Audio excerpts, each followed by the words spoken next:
የሆኑ ነፍሳትን ሲያገኝ በጣም ልብ ባሴት ይሞላል። ለካ ክርስቶስ እስካሁን አልናቀኝም፣ ለካ ክርስቶስ በእኔ እየሰራ ነው የሚለው ነገር አለ አይደለ? የፍቅር የጸጸት እንባን እንድታለቅስ ያደርጋል። በትዳር ሁሉ መሀል አንዳንድ ጊዜ ሊፈርስ ያለ ትዳር ውስጥ የተቆራረጡ የኛ ቪዲዮዎች በጣም ብዙ ቤተሰቦች ጋር ደርሶ ያለምንም ሽምግልና ትዳራቸው ከእንደገና ተመልሶ ወደ ጤናማ መንገድ ተመልሶ እኛን አግኝተውን ሲያወሩ ይደንቀናል። እኔ በጣም የገረመኝን ነገር ልንገር። አንዳንድ ጊዜ በጣም የገረመኝ በህይወቴ በጣም የገረመኝ ነገር ምንድነው መሰለህ? ትንሽ አንዴ ወላይታ አካባቢ እጅግ በጣም የተወደዱ አባት አሉ። ይቅርታ ቴሪሻ የተወሰነ ሰከንድ እንዳልክ የተወሰነ ሰከንድ ስጠኝ ተናግሬ ይወጣ ነው። ለምን ትወጣለህ? አይ ነው ቆይ እኔ ትንሽ አንዳንድ ሀሳቦችን ከቴሪሻ ጋር እያወራሁ ስለሆነ የተወሰነ ሰከንድ ብቻ ስጠኝ። ካልሆነ ግን እኔ እወጣለሁ፣ ችግር የለውም። አይ እኔ በኋላ ተመልሼ እጠይቅልሃለሁ። ኦኬ እሺ እንዳልክ ይቅርታ። እሺ አራት ኦኬ ብራዘር። እሺ እኔ አብራ ቴሪሻ ሰው አታስገባ ፕሊዝ። እሺ የተወሰኑ ደቂቆችን አንተን ላወራ ብዬ ነው እንጂ ልወጣ ነበረ ነው። እና ለአቡነ ይስሐቅ የሚባሉ አባት የምታውቃቸው አይመስለኝም። የወላይታ ሀገረ ስብከት ሊቀ ጳጳስ ናቸው። በጣም እጅግ መናኝ አባት ናቸው። እና ለዛ ገዳም የሆነ የበረከት ስራ ማሰባሰብ ፈልጌ ቲክቶክ ላይ እንደምታውቀው ለብዙ ነገር ይለመናል እና ሰውም ይሰለቻል ብለን ምን አስበን ነበር? አንድ ካፌ አዘጋጅተን ሰው ሄዶ በልቶ ጠጥቶ ቲፑን ለገዳሙ እንዲሰጥ አስበን ነበር።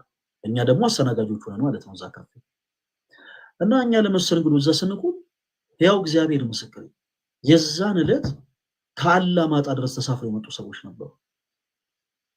ስለ እውነት ነው ማለት እኔ ለዛን ጉዳይ ላይ በተለይ እነዛ ወንድሞች ይሄን ድምጽ ከሰሙ በጣም ደስ ይለኛል። በጣም በክርስቶስ ፍቅር ነው የምወዳችሁ፣ እግዚአብሔር ያክብርልኝ። ከአላማጣ ድረስ በጣም ከሩቅ ቦታዎች ድረስ መጥተው ለቅድስት ቤተክርስቲያናቸው የቆሙት ወንድሞችን ተመልክቻለሁ እና በተለያየ አይነት መንገድ ቲክቶክ ፕላትፎርም ለብዙ ሰዎች ጠቅሟል። መንፈስ የሆነ እርሰውና ቴዲሻ የብዙ ሰዎችን ህይወት እንኳን ቀይሯል። ራሳቸውን ማስተዳደር የማይችሉ ሰዎችን ራሳቸውን እንዲያስተዳድሩ አድርጓል። ከዛ ባለፈ ደግሞ በመንፈስ ህይወት ኦርቶዶክስ በተለይ ኦርቶዶክስ አማኞች በብዛት እውነት ለመናገር ስለ ቅድስት ቤተክርስቲያናቸው በቂ የሆነ መረዳት የላቸው ነበር። ለምሳሌ ዝክር ይዘክራሉ፣ ግን ዝክር መዘከር መጽሐፍ ቅዱሳዊ ይሁን አይሁን ብዙ ኦርቶዶክሳዊ አያውቅም። ለምሳሌ ቅዱሳት ስዕላት በቤተክርስቲያናችን አሉ። ቅዱሳት ስዕላት መጽሐፍ ቅዱሳዊ ይሁን አይሁን ብዙ ኦርቶዶክሳዊ አያውቅም። ስግደተኛ ለቅዱሳን እንሰግዳለን። ስግደት ከእግዚአብሔር ውጭ ሌሎች ነገር መስገድ መጽሐፍ ቅዱሳዊ ይሁን የትኛውም ኦርቶዶክሳዊ አያውቅም። ግን ቲክታክ ፕላትፎርም ከመጣ በኋላ እውነተኛ የሆነው የቅዱስ ቤተክርስቲያን ትምህርት የቱ እንደሆነ ብዙ ኦርቶዶክስ ያውቁ። አሁን ላይ እግዚአብሔር ይመስገን ልክ እንደኔ አንደበቱን አጣፍጦ ስለ ቤተክርስቲያን ትምህርት የሚያስረዳ ኦርቶዶክሳዊ ባይኖርም ነገር ግን በእምነቱ የጸና ኢን ሚሊየንስ የሚቆጠሩ ኦርቶዶክሳዊን መፍጠር ችለናል። ቴዲሻ ከዚህ በላይ ደግሞ ትልቅ ስኬት የለም አይደል? ያና በጣም የሚያስደስተን ትልቁ ለውጥ ያ ነው። ቴዲሻ በጣም ደስ ይላል። አይ በጣም ደስ ይላል። እንግዲህ በዚህ ጉዳይ ላይ በሰከነ መንገድ ዋናው ጭብጥ ሐሳቡ ምንድነው? አሁን የጎንዮሽ ከሆነ የተለመደው ጭቅጭቅ ሊሆን ነው። አሁን መሆን ያለበት እኔን መስበክ ነው። አሁን እኔን በመስበክ ሂደት ውስጥ ፈለገ የሚናገረው ለኔ ነው። አብደላም ይምጣ የሚናገረው ለኔ ነው። ሌላኛውም የፕሮቴስታንት ይምጣ የሚናገረው ለኔ ነው። ለኔ በመናገር ሂደት ውስጥ መወጋጋት መኖር የለበትም የሚል እምነት አለ። መጨረሻ ላይ ግለሰቡ ይወስናል። ለኔ በመናገር ሂደት ውስጥ ለኔ ስትናገሩ የምትደርሷቸው ብዙ ሰዎች አሉ። ለምሳሌ አሁን 1300 ሰዎች እያደመጡ ነው በኔ በኩል። ትላንትና የነበሩ ሰዎች አሉ። ዛሬ ሰዎች በዩቲዩብ ላይ በስማ በሚገርም እንደዚህ ነው እንዴ! አሁን ይሄ ቀላል አይደለም። ገባ? የተገኘውን አጋጣሚ ሁሉ ሶሻል ሚዲያ ለመልካም ነገር መጠቀም ትችላለህ ከተጠቀምክበት፣ ደቂቃዋን ከተጠቀምክበት። ትክክል። ከዩቲዩብ፣ ከቲክቶክ፣ ከፌስቡክ እነማን የኦርቶዶክስን ሃይማኖት እንደሚቀላቀሉ የምታውቁት ነገር የለም። እነማን ወደ ፕሮቴስታንት ወይ ወደ እስልምና። ብዙዎቹ ግን በዛች ደቂቃ የሚያምኑትን እምነት ከማስተማር ይልቅ ወደ ብዙ ጊዜ ምንድነው ማየው መሰለ ይሄ የመነቋቆርና ይሄ ያለ አይደለ እንዳልከው ይሄ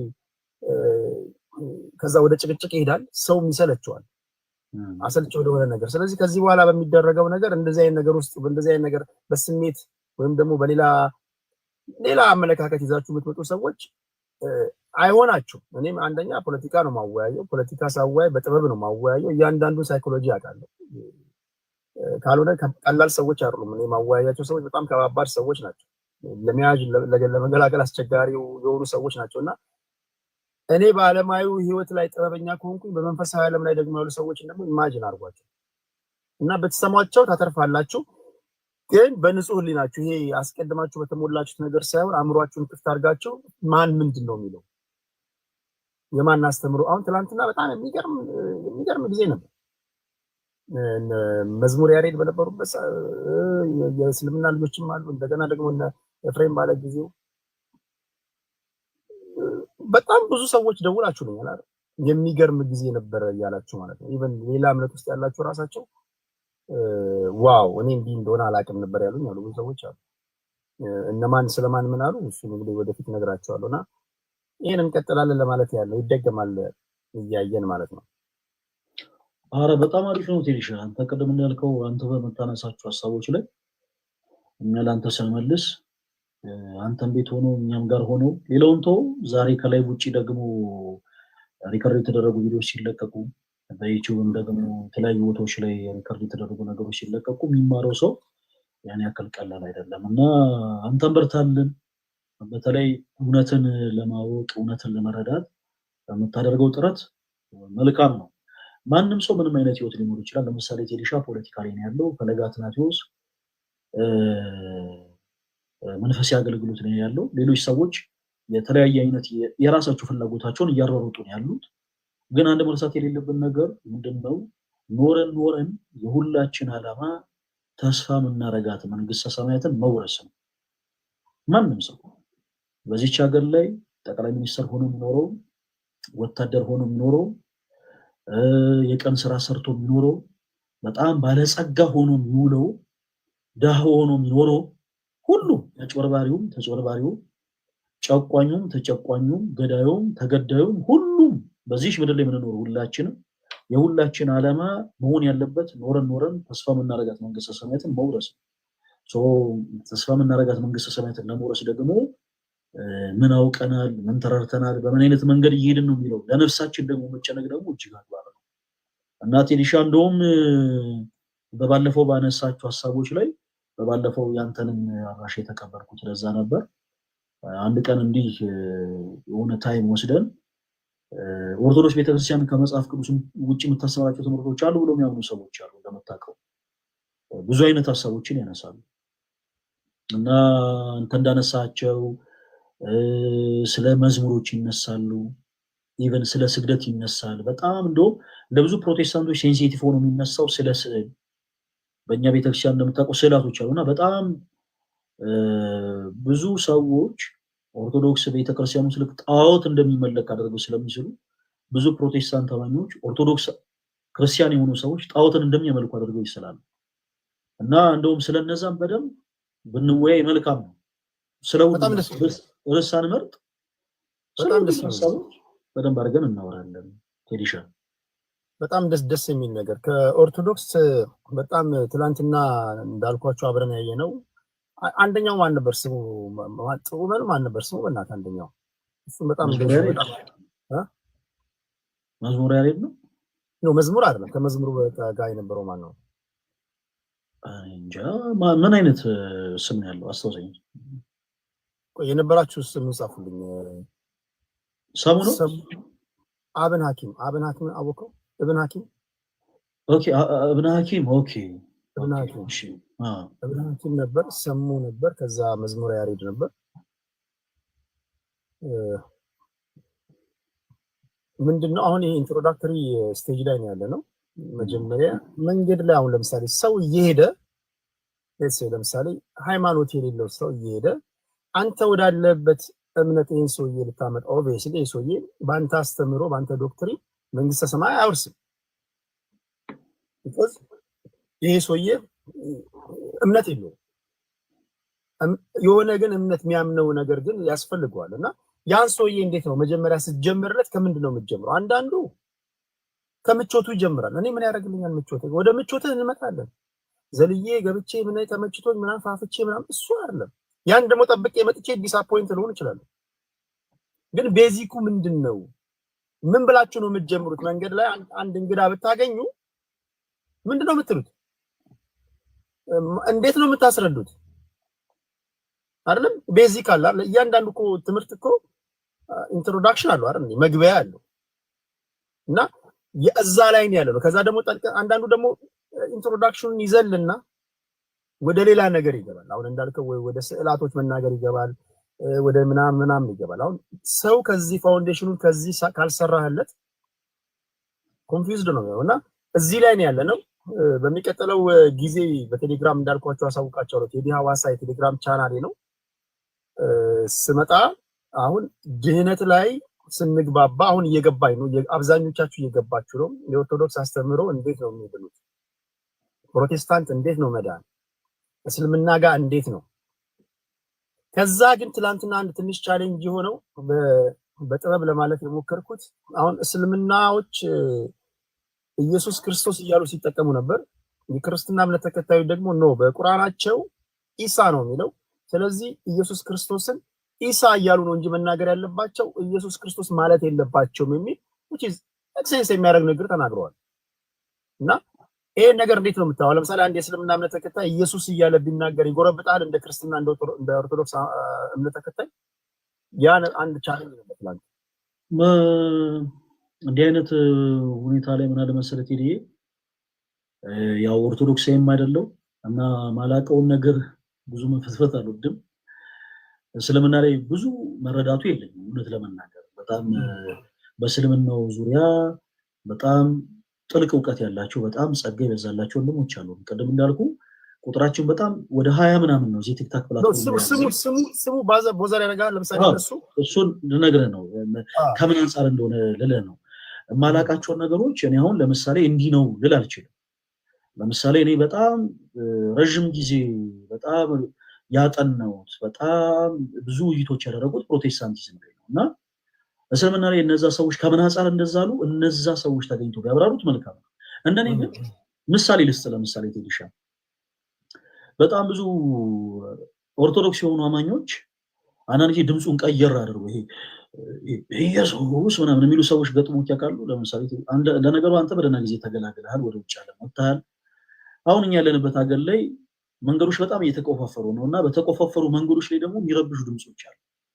በደንብ አዳምጠኝ እና የሆነ ሰው አጠገብ ይመጣ የሆነ ድምፁ ቀይሮ እኔ አልችልበትም ኢየሱስ ምናምን ይላል እና ሁሉም ኦርቶዶክሳዊ በጣም ነው ቅር የሚሰኘው በዚህ። ኢየሱስ የሚለውን ስም ስለጠላ አይደለም በነገራችን ላይ፣ ወይም ኢየሱስ የሚለው ስም ጎርብጦት አይደለም። ምናመልከው ክርስቶስን ነው፣ ምናመልከው እኮ ኢየሱስን ነው። ግን ትልቁ ነገር ምንድነው? የኢየሱስ ስም ሲጠለጠልብን አንወድም። የትኛውም ክርስቲያን ለምሳሌ ቴዲሻ አንተ አባትህን ትወዷለህ፣ የአባትህን ስም በፍቅር ሰው ቢያነሳልህ ደስ ይላል። ግን ዝም ብሎ ሰው ሊያለግጥ ሰው ዝም ብሎ ከፍ ዝቅ ሊያደርግብህ ስሙን የሚያነሳ ከሆነ ግን በጣም ነው ቅር የምትሰኝ። ሰው ከዛ አንፃር ብትረዳቸው መልካም ነው። እኔ አሁን ውይይቱ ላይ አልነበርኩም፣ ከምን አንፃር እንደተወራ አላውቅም። ኢቭን ብኖር እንኳን ሞር እስልምና ላይ የሚሰሩ ወንድሞች የበለጠ ያውቁታል ከዛ ቤት የሚነሱ ሀሳቦች ምን ለማለት እንደተፈለጉና እንዲህ አይነቱን ሀሳብ ደግሞ ከነሱ ብንረዳው መልካም ነው። ለምሳሌ እኔ ፕሮቴስታንቲዝም ላይ እንዳልኩ አንዳንድ ጊዜ ባስ ውስጥ ሁሉ ሳይቀር የሆነ ቪዲዮ የሚቀርጹ ሰዎች አሉ። ቪዲዮ ይቀርጹና ምን ያደርጋሉ መሰለህ? በመጀመሪያ አንድ ነገር ቴዲሻ እንድትረዳ የሚፈልገው ወንጌል የምስራች ነው። የምስራቹ ደግሞ ጌታችን ኢየሱስ ነው አይደል? ሐዋርያት ወንጌልን ሲሰብኩ በፍቅር ዓለምን ሁሉ ዞረው ሰበኩ እንጂ አንድም ቦታ ሰዎችን አላበሸቁ። ማለት ቴዲሻ አንተ ኢየሱስ የሚለውን ስም በፍቅር ሰዎችን የሰበክለት በቃ አንተስ እውነት ክርስቶስን እየሰበክ ነው። ኢየሱስ የሚለውን ስም ግን ሰዎችን ለማብሸቅ የምትጠቀመው ከሆነ ግን እመነኝ አገልግሎትን እግዚአብሔር አይቀበለው። እና አንዳንዶች ምን ያደርጋሉ? መቼም የቲክታክ ፕላትፎርም አስቸጋሪ አይደል? አንዳንዱ ላይክ ብቻ ይፈልጋል፣ አንዳንዱ እንደው ቪዲዮ ቫይራል እንዲወጣለት ይፈልጋል፣ አንዳንዱ ደግሞ በቃ ገሌ እንዲባልለት ይፈልጋል። አንድ ብሂል አለ፣ ሰው ሲያጨበጭብልህ እግዚአብሔር ፊቱን ያዞርብሃል ይባላል። እና አንዳንዶች ምን ያደርጋሉ? ስልካቸውን ይዘው ይገቡና ትራንስፖርት ቦታ ላይ በጣም ብዙ አይነት ሰው ነው ያለው እና ድምፁን ቀይሮ አንዳንድ ሰው ዛሬ ኢየሱስ እናንተ ሲል በጣም ሊረብሽ ይችላል እና ፕሊዝ ዝም በል ሲል ልክ እንዴት ነው ራሳቸውን የሚቆጥሩት? ኢየሱስ ስንል ይኸው ሰደቡ፣ ኢየሱስ ስንል ይኸው ገፉ፣ ኢየሱስ ስንል ይኸው ዘለፉ ሚሉ ሰዎች አሉ። በጣም የሚገርም በተመሳሳይ አሁን መገናኛ አደባባዮች ላይ ሜክሲኮ ኃይሌ ጋርመንት የተለያዩ አደባባዮች ላይ ደግሞ ይቆሙና ተመሳሳይ የሆኑ ሰዎች ኢየሱስ ምናምን ብለው ድምጻቸውን ቀየር አድርገው ሲያወሩ ሰው እየመረጡ በአንገቱ ላይ ማተብ ያሰረ ሊሆን ይችላል ወይ ካል ሊሆን ይችላል የሆነ ድምጻቸው ቀየር እያሉ ሲያወሩ ሰው ያ የሚወደው የጌታ የኢየሱስ ስም ሲጠለጠልበት ስለሚወድ ፕሊስ ዝም ብሎ ይላል። በተመሳሳይ መገናኛ ላይ ትይዣ ፍትሃዊ ሆነ ለመረዳት እዛው አደባባይ ላይ ካህናት አባቶች ህንጻ ቤተክርስቲያን ለማሰራት ሊሆን ይችላል ወይም ደግሞ ኩላሊቱን የታመመ ሰው ለማሳከም ሊሆን ይችላል እና በፍቅር ስለ ጌታችን ስለ ኢየሱስ ክርስቶስ ብላችሁ ሲሉ የትኛውም ሰው አይበሳጭ። የተጠራው ስም እኮ ተመሳሳይ ነው፣ ግን አየህ በፍቅር በፍቅር ሲጠራል ደስ ይላል። ሰው ሲያብጠለጥልበት ደግሞ ደስ አይልም። አንድ ጥቅስ ብቻ ላንሳና ይብቃኝ። የማቴዎስ ወንጌል ምዕራፍ 13 ከቁጥር 54 ጀምሮ ያለቀ። በዚህ ክፍል ላይ አንዳንድ ሰዎች ሁሉም አይደሉም አንዳንድ ፕሮቴስታንቶች ድንግል ማርያም ሌሎች ልጆችን ወልዳለች ለማለት የሚሰጠው ጥቅስ ነው እና ምን ይላል ክፍሉ? እዛ መጽሐፍ ቅዱስ ክፍል ላይ ይህ የጸራቢው ልጅ የዮሴፍ ልጅ አይደለምን ይላሉ። በክርስቶስ ያላመኑ ሰዎች ማለት ነው። እናቱስ ማርያም ትባል የለምን? ወንድሞቹስ ያዕቆብ፣ ይሁዳ፣ ስምዖን፣ ይሁዳ አይደሉምን? እህቶቹስ ሁሉ በእኛ ዘንድ ያሉ አይደሉምን ብለው ይናገራሉ። እንዲህ አይነቱን ቃል ሰዎች ምን አድርገው ይወስዱታል? ቴሪሻ ልክ ድንግል ማርያም ሌሎች ልጆች እንዳሏት አድርገው ለመሳል ይሞክራሉ። ሌሎች ልጆች ይሄንን ሐሳብ ያነሳውልህ በምክንያት ነው። በደንብ ተረዱ። ክፍሉ ሲጀምር ጌታችን ኢየሱስ ክርስቶስ ወደ ገዛ ሀገሩ መጣ። ከዛ በኋላ በምኩራብ አስተማረ። ሰው ሲያስተምር እነዛ በዛ ሀገር የነበሩ ሰዎች በክርስቶስ የማያምኑ ሰዎች ናቸው፣ ክፉ አይሁዶች ማለት ነው፣ ፈሪሳውያን። ሰው ምን አሉት? ጌታ ኢየሱስን ይህ የጸራቢው የዮሴፍ ልጅ አይደለምን? እናቱስ ማርያም ትባል የለምን? ወንድሞቹስ ያዕቆብ፣ ይሁዳ፣ ስምዖን፣ ይሁዳ አይደሉምን? እህቶቹስ ሁሉ በእኛ ዘንድ ያሉ አይደሉምን ብለው ተናገሩ። ይህንን ቃል ሰዎች በመሳሳት በመሰናከል ይኸው ድንግል ማርያም ሌሎች ልጆች አሏት ለማለት ይጠቀሙታል። ሰዎች በክርስቶስ ያመኑ ሰዎችና በክርስቶስ ያላመኑ ሰዎች ንግግራቸው ምን ያክል የተለያየ እንደሆነ ላሳየው ትንሽ። እኛ ክርስቶስን አዎ የማርያም ልጅ እንለዋለን፣ ግን እኛ የማርያም ልጅ ስንለው ነው አይሁዶች የማርያም ልጅ ሲሉት ይለያያል። እኛ በክርስቶስ የምናምን ሰዎች ኢየሱስን የማርያም ልጅ ስንለው ያለ ዘራ ብሲ ከግብረ መንፈስ ቅዱስ በድንጋሌ ስጋ በድንጋሌ ነፍስ ጸንታ የኖረች እመቤታችን ቅድስት ድንግል ማርያም ጸንሳ የወለደችው ተራ ሩቅ ብሲ ሳይሆን ፍጹም አምላክ ፍጹም ሰው የሆነ ጌታ ኢየሱስ ነው እያለ ነው። ክፉ አይሁዶች ደግሞ ለማቃለል ምን እናውቀው ይሄ አወቅሽ ነውሽ ማለት ነው። ትንሽ አገጥሞ ያቀው ለምሳሌ አንተ የሆነ ድሮ የሚያውቁ ሰዎች የሆነ ስኬት ላይ ስደርስ ተጠብቀው የሆነ ምን አይሱን ማን እናውቀዋለን ምን ያብረን እንደዚህ ያሰነብዘው ምናምን ለማለት ይሞክራሉ። እና ባደገበት ሀገር የነበሩ ሰዎች ስለነበሩ ምን እናውቀው የለም ምን አባቱ እኮ ዮሴፍ ነው እሺ የንቀት ምን እናቱስ ማርያም ትባል የለም እንዴ ወንድሞቹ ያዕቆብ፣ ይሁዳ፣ ስምዖን፣ ይሁዳ አይደሉም እንዴ እያሉ የንቀት ቃል ተናገሩ። እንደው ሐዋርያው ሲጽፍ ምን ይላል መሰለ ቁጥር 55 ላይ እንዲህ በማለታቸው ተሰናከሉበት ይላል። እንዲህ በማለታቸው ምን ባላታቸው የጸራቢው ልጅ አይደለምን? እናቱስ ማርያም ትባል የለምን? ወንድሞቹ ያዕቆብ፣ ይሁዳ፣ ስምዖን፣ ይሁዳ አይደሉምን? እህቶቹስ ሁሉ በእኛ ዘንድ አይደሉምን? በማለታቸው ምን አሉበት ይላል ተሰናከሉበት ይላል። ከዛ በኋላ በጣም የሚገርም ነገር የንቀት ቃል እንደተናገሩ የሚናገረው ጌታችን ኢየሱስ ራሱ ጌታችን ኢየሱስ ክርስቶስ ቁጥር 57 ላይ ስትመለከት ምን ይላል? ባለማመናቸው ምክንያት ምንም አይነት ታምር ሳያደርግ ሄደ ይላል። ከዛ ከፍ ይልና ምን ይላል መሰለ የንቀት ቃል ስለተናገሩት ራሱ እንደዚህ ይላል ነብይ ከገዛ ሀገሩ በቀር ሳይከበር አይቀርም አላቸው ይላል። ማለት እየተከበር ነብይ በሀገር ነብይ በገዛ ሀገሩ አይከበርም ማለት ነው። ስላላከበሩት የንቀት ቃል በሱ ላይ ስለተናገሩ ጌታችን ኢየሱስ ክርስቶስ ይሄንን ሐሳብ ተናገረ በዚህ መጽሐፍ ቅዱስ ክፍል ላይ። አይሁዶች ክርስቶስ ኢየሱስን የማርያም ልጅ ሲሉትና እኛ በክርስቶስ የምናምን ሰዎች ኢየሱስን የማርያም ልጅ ስንል እንደምንለያይ ሁሉ በክርስቶስ የሚያምኑ ሰዎች ኢየሱስ ብለው ሲጠሩትና እኛ በክርስቶስ የምናምን ሰዎች ኢየሱስ ብለን ስንጠራው ስለምንለያይ ከዛ አንፃር በተረዳው መልካም ነው ባይነኝ ይልሻል።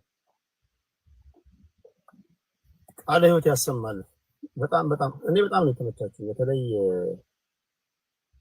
ብዙዎቹን እኔ አላየሁም እስካሁን ባለው ሁኔታ ግን ስለ እውነት ለመናገር ትህትናችሁ በጣም ነው የተመቸኝ። ይሄ ደግሞ የሰው ልጅ ደግሞ ትሁት ሲሆን አእምሮ እንዴት መሰላችሁ የሚሰራው የሰው ልጅ አእምሮ አሁን አንተ ትሁት ስትሆን ሳልወድ በግድ አእምሮዬን እንድከፍት ታደርገኛለህ። ትህትና ለአንተ አይደለም፣ ትህትና ለምትሰብከው ለቃሉና ባሪያ ለሆንክለት ለአምላክ ነው አይደለም። እሱ ነው ትሁት የሚያደርግህ። ዋናው አንተ ቧንቧ ነህ። አንተ የእግዚአብሔርን ቃል የምታስተላልፍ ለምሳሌ ቧንቧ ስከፍት ውሃ ይወጣል አይደል? ቧንቧ ውሃ ማስተላለፊያ ነው። ሰዎች ቧንቧን አይደለም የሚጠጡት ውሃውን ነው። የእግዚአብሔር ቃል በአንተ ውስጥ ነው የሚያልፈው። አንተ ግን ቧንቧ አስተላላፊ ከተበላሸ ሰዎች ይታመማሉ። እኔ የምረዳው እንደዛ ነው። እና አንዳንድ ጊዜ የንግግር ራሱ ጥበብ ያስፈልጋል ብዬ አስባለሁ። አንዳንዴ ይሄ በተለይ መንፈሳዊ ነገሮችን ለመናገር የሚሾሙ ሰዎች ሁሉም ሰው ሰባኪ የሚሆን አይመስልኝም። አንዳንዱ አስተርጓሚ ሊሆን ይችላል፣ አንዳንዱ መባ ሰብሳቢ ሊሆን ይችላል፣ አንዳንዱ ዘማሪ ሊሆን ይችላል፣ አንዳንዱ ከበሮ ሲይዝ ያምርበታል፣ አንዳንዱ በገና ሲደረድር ያምርበታል። አስቸጋሪ የሚሆነው በገና ሲደረድር የሚያምርበት ሰውዬ ልስበክ ያለ ሰዓት ነው፣ ወይም ደግሞ ያለ ተሰጧችን ቦታ ስንቀያየር። እኔ እንደዛ ነው የምረዳው። ሙሴ ለምሳሌ እግዚአብሔር ሲልኮ ወደ ፈርዖን እኔ መናገር አልችልም ማለት ነው፣ ተሰጥኦን ያውቃል፣ ኮልታፋ ነኝ አለ። እግዚአብሔር ኮልታፋ እንደሆነ ያውቃል፣ ነገር ግን ኮልታፋ እንደሆነ አላከውም። አሮን የሚባል ሰው ልክልሃለሁ አለ። አሮን ከሙሴ የተሻለ ተናጋሪ ነው ማለት ነው።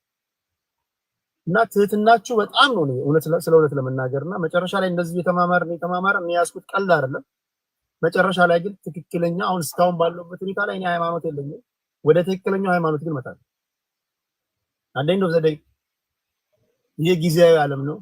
ስንሞት ዘላለማዊ ሞት አለ። ትክክለኛው ህይወት ከዚህ በኋላ የምንኖረው ነው። ወይ ወደ ዘላለማዊ ሞት ነው የምንሄደው፣ ወይ ወደ ዘላለማዊ ህይወት ነው የምንሄደው። ስለዚህ ይሄ ደግሞ ወደ ዘላለማዊ ህይወት ነው መሄድ የምፈልገው። ለዛ ትክክለኛው መንገድ የትኛው ነው በሚል ነው ቴዲንና የቴዲ ቤተሰቦች የመስበክ በዛ አያዝ እና አንዳንዶቻችሁ ለፉክክር ትመጣላችሁ ወይ እንትን ለማለት እንደዛ አይደለም። ኦርቶዶክሶች የገባቸውና በደረሱበት ልክ እያስተማሩ ነው ያሉት ዶክትሪናቸውን፣ አስተምሮታቸውን። ሌሎቻችሁም ስትመጡ እነሱ ጋር ለመወጋጋት አይደለም፣ ከነሱ ጋር ለመወጋጋት ሌላ ቦታ መሄድ ትችላላችሁ። ብዙ መድረኮች አሉ። እዚህ ግን እኔም ብለው የሚወጡና እዚህ እናንተን የሚያደምጡ ሰዎችን በተገኘችው አጋጣሚ ማስተማር አየሩን መጠቀም እኮ ነው። እንደዛ ነው ብዬ ማስበው። ጤና ይስጥልኝ መዝሙራችን፣ እንዴት ነህ? ሰላም፣ እንዴት ናችሁ? ይሰማል? አለው ይሰማል። ለኔ ይሰማኛል። እግዚአብሔር ይመስገን። ሰላም እንዴት ነህ? እግዚአብሔር ይመስገን፣ ሁሉ ሰላም። ያዕቆብ እንዴት ነው? ታላቅ ወንድም ኤርሚዬ ጠንበለል ታላቅ ወንድማችን ሰላም ብያለሁ። ያሬዶ እንዴት ነህ? ሰላም ብያለሁ። አሜን አሜን፣ እግዚአብሔር ይመስገን። ኤርሚዬ ሰላም ነው? ተጠፋፋን። ኧረ በጣም ጠፋን። እኔ እኮ ዲያቆን ስትለኝ እኔ ያሬዶ ብዬ ጠራው። አሁን ኦልሞስ ልትቀስስ ስለሆነ ወደ አንቶታው ሳንገባ ቶሎ አንተ እያልኩ ልጥራ ይሆናል። አንቺ አይበሉኝ እንጂ እኔ ችግር የለውም።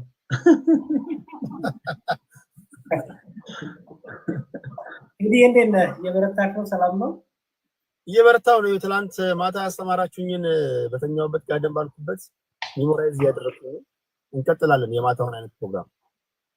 አይ እንዲያውም ደህና ሰው አላገኘህም እኮ እኔ በጣም ብዙ አሉ። የሆነ ዲያቆን ፈለጋሉ፣ ኤርሚ ጎበዝ ነው፣ ሌሎችም አሉ በጣም ያስተማሩ ወንድሞች፣ ታላቅ ወንድሞች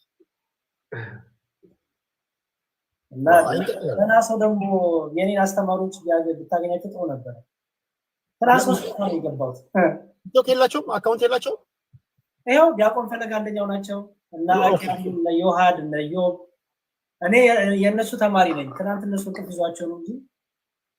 ዋው አሪፍ መድረክ እናዘጋጃለን። ቁም ነገር ይሄ ዝም ብሎ መጫወጫው ምናምን ሳይሆን ያ አየር ላይ ታውሎታላችሁ። የሚገዛ ለራሱ ለህይወቱ የሚያስብ ሰው ገዝቶ ይሄዳል። ምንም እኮ ጉልበት እኮ መሰለፍ አያስፈልግም እኮ።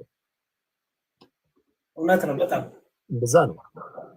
አይ ጥሩ ኮንታክት አድርገዋል። አንተም ጥሩ እየመራህን ነበር እና በጣም አሪፍ ነበር። ትንሽ መሀል ላይ እንትን ተፈጠረ። በተለይ ክሮስ ቼኩ ቢሆን በደንብ ሞር ክሊዮን ነበር። አንተ ክሮስ ቼኩን እኛ ፈልገነው ነበር።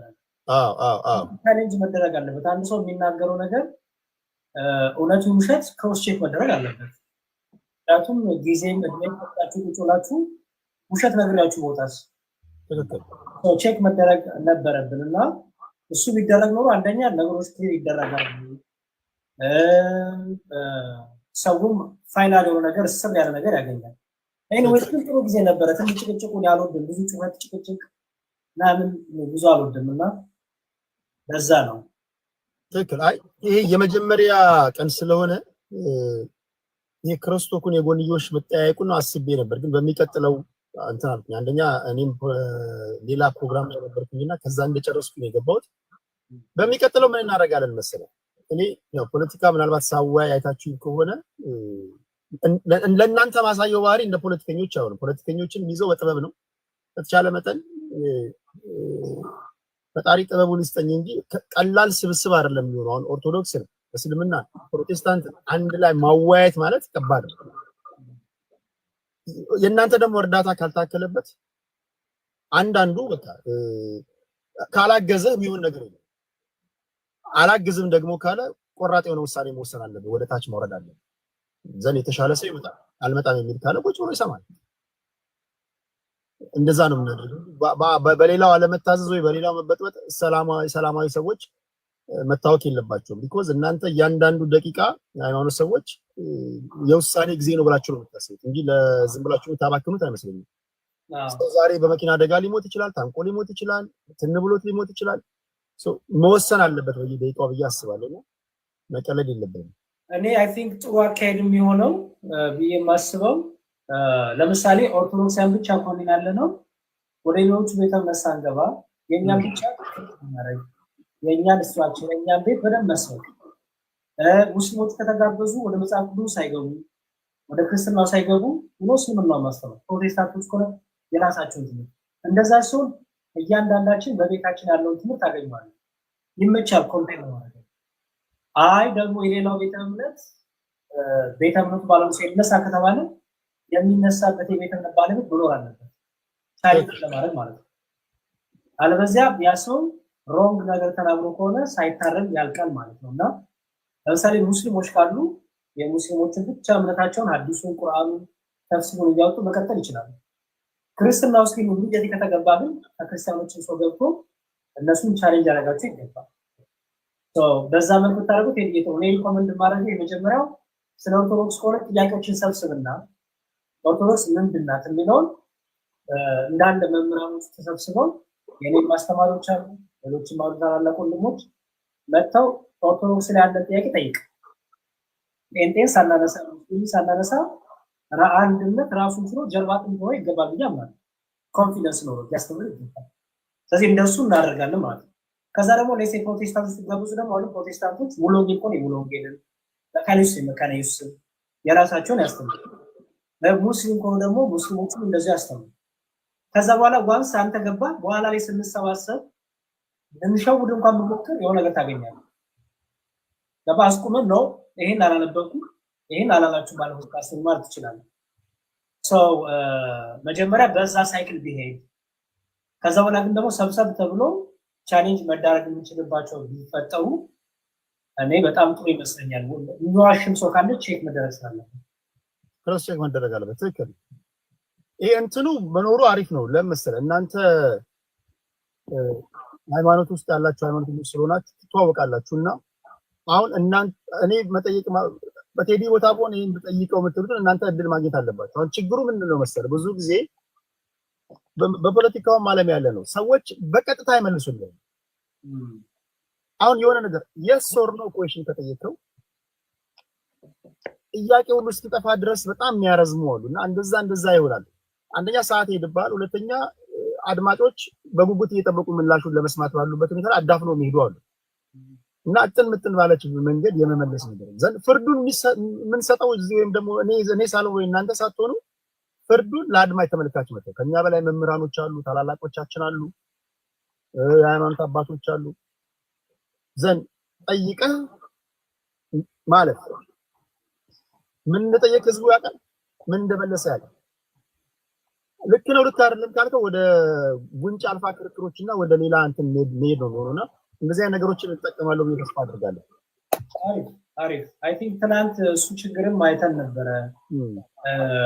አሮን ነው በእኛ ኦርቶዶክስን ወክለን ለወጣው ሰዎች ያ ነገር ካለ አላውቅም፣ አንተን የምትነግረን ግን ደግሞ እንደ ኦርቶዶክስ ያልሆኑ ሰዎች ደግሞ አንዳንድ የአንተ ጥያቄዎች አድሬስ ያደረጉ አላየሁም። እኔ ፐርሰናል በጣም ራውንድ ደቡት ነበር መሸከር ነበረ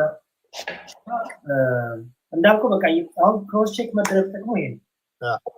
ክሮስ ቼኪንግ ላይ እያዛል ያሰው እና በተረፈ ግን በጣም ያረክበት መንገድ ጥሩ ነው።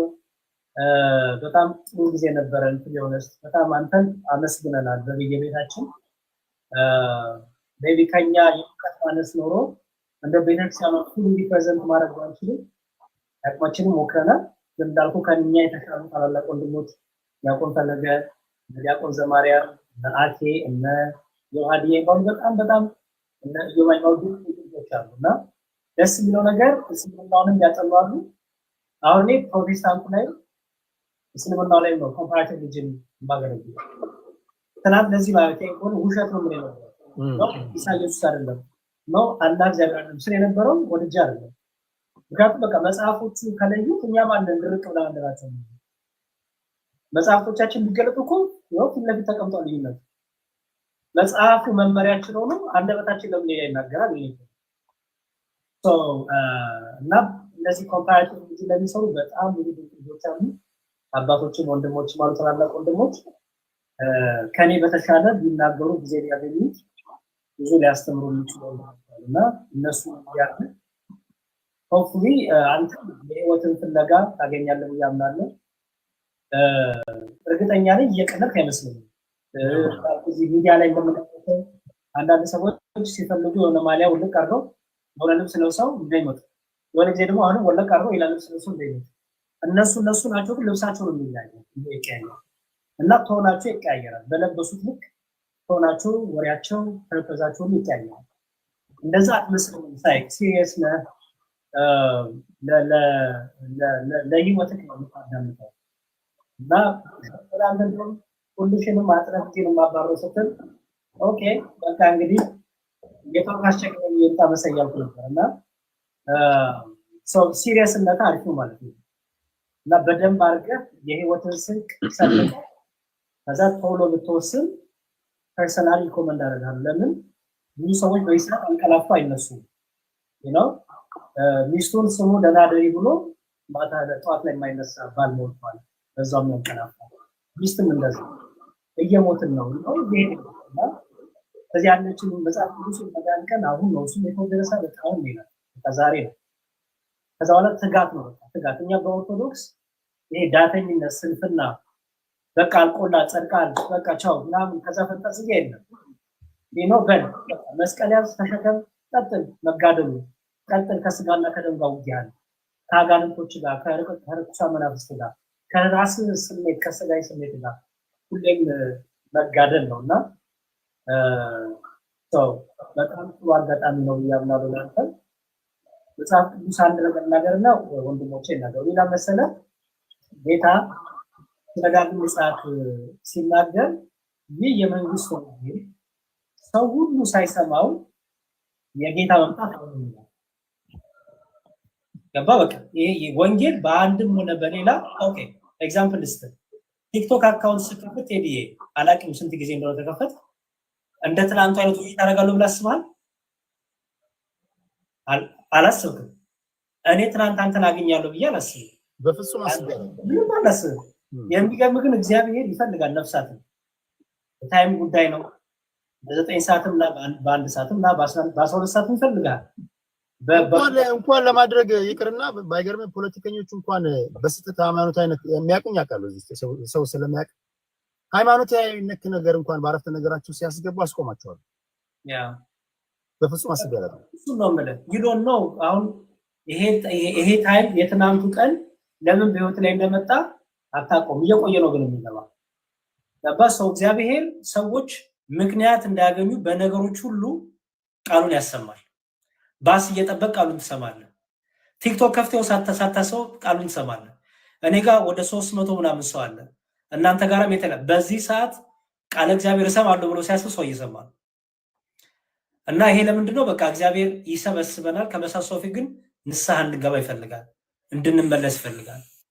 ስለዚህ ይኸው ይፈልጋል ማለት ነው። ራሱ መጥቶ የለም ይኸው በእኛ በወንድሞች በታናናሽ በተናቁት በወራዶቹ እያደረገ እግዚአብሔር መልእክቱን ያናግራልና እግዚአብሔር መንፈስ ቅዱስ መንገድህን እንደ አብርሃም ያርግልህ። እንደ አብርሃም እንግዲህ ማን ነው አምላኬ? አብርሃም በጣም የሚገርም በቃ አምላኩን ፈለገ። ጣዖት ሰርቶ ጣዖትን ቢለው ጣዖት አይመልስለትም።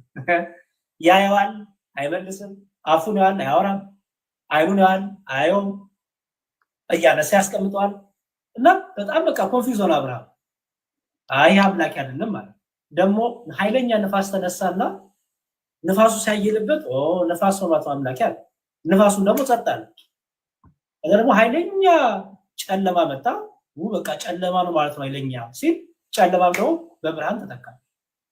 ብርሃኑ ሙቀቱ ሲመጣ ደግሞ ፀሐዩ ሲያቃጥለው ደግሞ ፀሐይ ናት። ፀሐዩን ደግሞ አለፈ። መጨረሻ ላይ ምን አለ መሰለ? የዚህ ሁሉ ፈጣሪ ሰሪ የሆንከው የፀሐይ አምላክ የተፈጥሮ ሁሉ አምላክ አናግረኛል። በቃ አናግረኝ፣ ተናገረኝ፣ ካለክ ተናገረኛል። ከዛ እግዚአብሔር አናገረው ማለት ነው። አየህ እናንተም በቃ በነገሮች ሁሉ ልብን ከፍተህ ተናገረኝ ጌታዬ ሆይ እድሜ ጊዜ ወጣትነቴ እንዲሁ በቃ ንስሐ ሳልገባ መምጣት አይቀር፣ ወደዛ መሄድ አይቀር፣ ወደ ላይ መሄዳችን መሰብሰባችን አይቀር። ስለዚህ የምታደርገውን ነገር ፍሬ የምታፈራበት ወደ ህይወት የሚወስድበት እንዲሆንልን ምኞቴ ነው። ከዚህ በላይ አላውራም። እግዚአብሔር ይስጥልኝ። በጣም ይቅርታ። ኤርሚ እንቅልፉ መጣ። እኔ ሳወራ ኤርሚ እንቅልፉ ይመጣልና ያቂም ዙራችን ኤርሚያችን ወይ ቲዳይ ሰላም አለይኩም ወንድም እንዴት ነው? አለሁልህ። እንቅልፍ መጥቷል እንዴ? አይና አባብቷል። ኧረ እንቅልፍ የመጣ አይደለም። የስልጣን ያረኩ እያዳመጥኩ ነው ተመስጬ። ቴዲ ከተገናኘን አይቀር ግን ስለ ኦርቶዶክስ ማወቅ የምትፈልገው ነገር ካለ አንሳልን።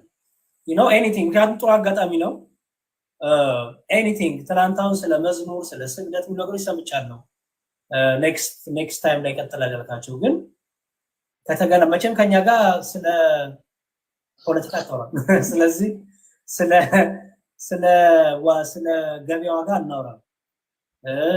በቃ ምንም እናደርገው በቃ እኛ ቃል እግዚአብሔር ነው የምናወራው። ሰው ጥያቄዎች ካሉ አይ ቲንክ ጥሩ አጋጣሚ ነው። ሰው ምን ሊማር ኤኒቲንግ ማወቅ የምፈልገው ካለ ብጠይቀን አይ ቲንክ ጥሩ ነው ያስባል። በዚህ አጋጣሚ ያው እንደ አጋጣሚ ተገናኝተናል። በዋነኛነት በተደጋጋሚ ስናገር እንደነበረው መግቢያ ላይ ነው ያለነው። ይሄ ትውውቅ ላይ ኢንትሮዳክሽን ላይ ነው ያለነው። ከየት ነው የሚጀመረው?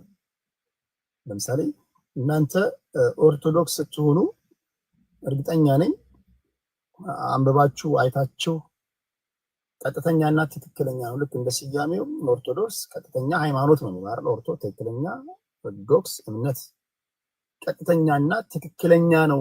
ከዚህ ከስም ውስጥ ለምሳሌ እንጀምር ብንል ያስባላችሁ ምንድነው?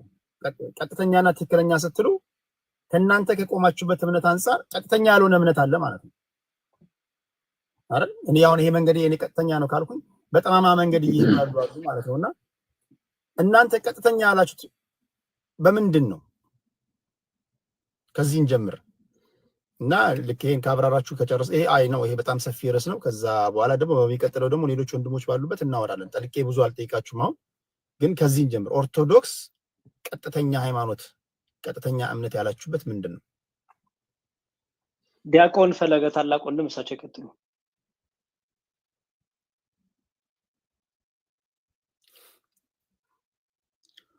ያሬዶ አይቀጥል።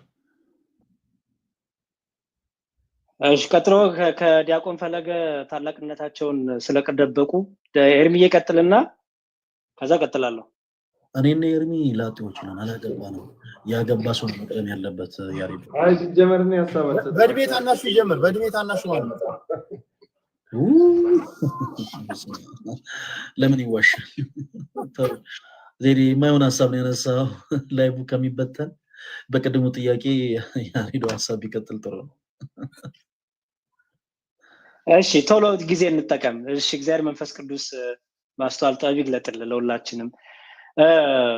የመጀመሪያው ኦርቶዶክስ ተዋሕዶ ለምንድን ነው ትክክለኛ መንገድ የሆነችበት ምክንያት በቃ ትክክለኛውን እግዚአብሔርን የዓለማት ሁሉ ፈጣሪ የሆነ እግዚአብሔርን በመገለጡ ልክ የምታምነው የምትቀበለው ስለሆነች የመጀመሪያው አምላኳን አግኝተዋለች ብለን እናምናለን አምላካችንም አግኝቶናል ብለን እናምናለን ስለዚህ በብሉይ ኪዳን የሚገርም ነገር አስቀድሞ ይሄ ሃይማኖት እምነት የሚለው ወርድ ከመምጣቱ በፊት መንገድ ነበር የሚለው አሁን ሃይማኖት እምነት ስንል ለምሳሌ አንድ መንገድ አለ የመንገዱ ዓላማ ማገናኘት ነው እግዚአብሔር በመጽሐፍ ቅዱሳችን እንዲሁም ጥቅሱን ላንብብልን ምን ይላል በብሉይ ኪዳን መንገድ እያለ ነው የሚያስቀምጠውና የቀደመችዋን መንገድ ጠይቁ ይላል የመቀደመችዋን መንገድ ጠይቁ ሰጩም እግዚአብሔር ነው ምክንያቱም መንገዱ ራሱ የሚሰጠው ከእግዚአብሔር ስለሆነ ማለት ነውና ጥቅሱ ምን ይላል መሰለህ ላንብብልህ የቀደመችው መንገድ ጠይቁ በእርሷም ተመላለሱ ጥቅሱን ልስጥ ኔክስት ታይም ላይ እንትን ብትይዝ አሪፍ ነው እስክሪፕቶና ኖት ብትይዝ የኦርቶዶክስ የሚል ታይትል ሰጥተው እንትኑን ኖትህን እሺ እንዲህ ይላል መጽሐፉ ላንብብልህ እሺ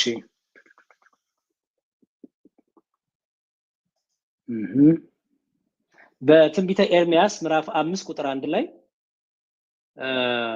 በኢየሩሳሌም መንገድ እየተመላለሳችሁ ሩጡ ተመልከቱም ወቁም በአደባባዩም ፈልጉ ፍርድን የሚያደርግ እውነት የሚሻውን ሰው ታገኙ እንደሆነ ይቅርለታሉ ይላል አሁን በኢየሩሳሌም መንገድ እየተመላለሳችሁ ሩጡ ሲል ዝም ብሎ በቃ መሯሯጥ ማለት አይደለም በቃ ፍለጋውን ምክንያቱም እግዚአብሔር እስራኤል ማለት የሕዝበ እግዚአብሔር ማለት ስለዚህ በትንቢተ ኤርሚያስ ላይ ኢየሩሳሌምን አንድ በሕዝቡ ያነሳታል አንድ ነው በምን ይመስላታል መሰለ የእግዚአብሔር ሕዝብ እግዚአብሔር የሚራራለት እግዚአብሔር የሚወደው የተመረጠው ሕዝብ በሚለው ይዛታልና በዚህ በትንቢተ ኤርሚያስ ምዕራፍ 5 ቁጥር 1 ላይ በኢየሩሳሌም መንገድ የተመላለሳችሁ ሩጡ ተመልከቱም ወቁም በአደባባዩም ፈልጉ ፍርድን የሚያደርግ እውነትን የሚሻውን ሰው ታገኙ እንደሆነ ይቅርላታል ይላል ስለዚህ እግዚአብሔር መንገድ እያለ ነው ከእግዚአብሔር ጋር ያለውን ኮሙኒኬሽን ሰዎች ከእግዚአብሔር ጋር ነቢያቱ ከእግዚአብሔር ጋር ህዝቡ ከነቢያቱ ጋር ያለውን ሁሉ መንገድ ይሏል አሁን እዚህ ጋር ሰው ፈልጉ መንገድ የሚለው እግዚአብሔር የመረጠው ነብይ በእግዚአብሔር አድሮበት የሚናገረው ነብይ ያን ሰው ወቁት ነው ስለዚህ በመጽሐፍ ቅዱስ በብዙ ቦታ ይሄን እምነትን መንገድ እያለ ጠቅሷል ስለዚህ የመጀመሪያው ኦርቶዶክስ ትክክለኛ ናት ለማለት መንገዱ ትክክለኛውን እግዚአብሔርን ስለያዘች ሁለተኛው ደግሞ እነዚህ የምታያቸው መጽሐፍት እነዚህ ሁሉ የምታያቸው መጽሐፍት የአባቶች መጽሐፍት ናቸው ከዛሬ 2000 ምናምን ዓመት በፊት ቤተክርስቲያን የነበሩ አባቶች ክርስቲያኖች ምን ያምኑ ነበር ኦኬ ይሄ የምታየው the fathers know best ይላል ጠቅላላ ወደ ኋላ ሄዶ የሐዋርያትም ተማሪዎች የሐዋርያት ተከታዮች የሐዋርያት ደቀ መዛሙርት ምን ያምኑ ነበር የሚለው ዶክመንት ያደረገ መጽሐፍ ስለዚህ የኛ እምነት ወደ ኋላ ሄዶ የአባቶችን ትምህርት ይዛል የሐዋርያትን ትምህርት ይዛል የክርስቶስን ትምህርት ይዛል ደግሞ ሄዶ የነቢያትን ትምህርት ይዛል ማለት ነው ስለዚህ በነቢያቱና በሐዋርያቱ ትምህርት ላይ የቆምን ስለሆነን በዛ የተነሳ ትክክለኛው መንገድ አለን ብለን እናስባለን ለምሳሌ ቅዱስ ቁርባን የጌታ እውነተኛ ስጋና ደም ነው ስል ከዛሬ 2000 ምናምን ዓመት በፊት ይታመን ነበር የትምህርት የሚለውን ይኸው ትሬስ አደርገዋለሁ ይኸው ከዛሬ 2000 ዓመት አዲስ ትምህርት ነው ያመጣው ወይስ ከዛሬ 2000 ዓመት በፊት ነበረች ይሄ ትምህርት ጥምቀት ያድናል ስል ከዛሬ 2000 ምናምን ዓመት በፊት ባለው ትምህርት ይሄ ትምህርት ታውቃለህ ወይስ አታውቅ እንደሚታወቅ መጽሐፍቱ ይናገራል አባቶች ሁሉ ስም እየተቀሰለ ማለት ነው ምን እንዳስተማሩ የነበሩት ጉባኤቶች እነ ኒቂያ እነ ቁስጥንጥንያ እነ ኤፌሶን ይባሉ ጉባኤቶች ኬልቄዶንም ጨምሮ ማለት ነው አራተኛው አንቀበለውም በርግጥ አንደኛ ወደ ኋላ ሲኬድ ትሬስ ስለሚደረግ በትክክለኛ መንገድ ላይ ያለ ነው ብለን እናምናለን ዝም ብሎ ፋንሲ ታሪክ ዝም ብሎ ምናምን ሳይሆን በመረጃ አባቶች ትምህርት አለ ማለት ነው ኦኬ ቀጥሎ ይሄው ለምሳሌ ስለ ድንግል ማርያም ይሄ የሆነ መነኩሴ የጻፈው አይደለም የሆነ መሪጌታ የጻፈው አይደለም ይሄ the life of Saint Mary Theotokos ይላል የድንግል ማርያም ህይወት የአምላክ እናት ህይወት ተብሎ ይሄ ሁሉ ፔጅ የተቀመጠበት ከመወለዷ ጀምሮ ጠቅላላ ማለት ነው እናት አባቷ ማን እንደሆኑ በስንት እድሜዋ እንዳረፈች ድንግል ማርያም ከዛ ደግሞ ጠቅላላ ማለት ነው ብቻ ለብዙ ሰዎች የሆነ መነኩሴ የሆነ ምናምን የጻፈው ይመስላቸው ይሄ ስለ ድንግል ማርያም የሚናገር ታሪክ ነው። እና ደግሞ የቀደሙት አባቶች ምን ብለው አስተማሩ ስለ ድንግል ማርያም? ከዛሬ 2000 ምናምን በፊት ስለ ድንግል ማርያም ትምህርቱ ምን ነበር? ይሄው ትሬስ ይደረጋል። ይሄ ደግሞ ስለ ክርስቶስ ሲሉ ሰማዕትን የተቀበሉ ሰዎች ከመጀመሪያው ሴንቸሪ እስከ 21ኛው ሴንቸሪ ድረስ ሰማዕትን የተቀበሉ እዚህ ውስጥ እነ ጊዮርጊስ አሉ፣ እነ አርሴም አሉ። የሚገርም እዚህ ውስጥ ከአንደኛው ሴንቸሪ እስከ 21ኛው ሴንቸሪ የሚገርም እዚህ መጽሐፍ ውስጥ ማን እንዳለ ታውቃለህ? ቴዲዬ እስቲ ገምት፣ ማን ይኖራል ብለህ ታስባለህ? የሆነ የምታውቃቸው የሆኑ ሰዎች አሉ። ሐዋርያው ጴጥሮስ ኖ እነ ሐዋርያትንማ በቃ ጨረሰ። ሐዋርያት ተመዝግበዋል፣ ሁሉም ተመዝግበዋል። እዚህ መጽሐፍ ውስጥ የሚገርም ማን አለ መሰለህ? ሊቢያ የታረዱት ጭምራሉ። ያኛው መጽሐፍ ስለ ሴንት ሜሪ ነው። ያኛው ስለምንድን ነው? ይሄ ስለ ሴንት ሜሪ ነው። ይሄ ቢጫው ሰማዕት ስለሆኑ ነው። ቢጫ አንድ ቢጫ አሳየኝ። አንድ ቢጫው ይሄ የአባቶች ትምህርት ይሄ ስለ ቅዱስ ጠቅላላ። ይሄ ደግሞ ጠቅላላ ስለ ክርስቶስ ሲሉ በሰማዕትነት ያረፉ የተገደሉትም አሉ። እዚህ ውስጥ ዶክመንት ተደርጓል። አይገርምህም? ይሄ እንዲህ ጠቅላላ ዓለም ውስጥ ክርስቲያኖች የደረሰውን መከራ ግፍ የዘገበ መጽሐፍ ነው። ኦኬ እዚህ ውስጥ ጠቅላላ ስለ ክርስቶስ ሲሉ የታረዱ የተቃጠሉ፣ ቆዳቸው ላይ ዘይት የፈሰሰባቸው፣ አንገታቸው የተቆረጠ፣ ለውሻ የተሰጡ፣ ለአንበሳ የተሰጡ ከሐዋርያቱ ጀምሮ ማለት ነው። ከዛ ደግሞ የሐዋርያቱ ተከታዮች፣ የሐዋርያቱ ተማሪዎች አጠቃላይ ለእምነታቸው ሲሉ መስዋዕት የሆኑ ማለት ነው። አሁን ይሄን የሆነ መነኩሴ አይደለም የጻፈው። ኦኬ ይሄን መጽሐፍ አይ ቲንክ ካሜራው ቆይ እየተገለበጣችሁ ብሎ መሰለኝ። ቆይ እንዲህ ባደረገው አይገስ ሞር ክሊር ይሆናል። ይኸው ይታያል። So then Christian Martyrs ይላል the heroes of our faith ይላል። አየኸው from first century to 21st century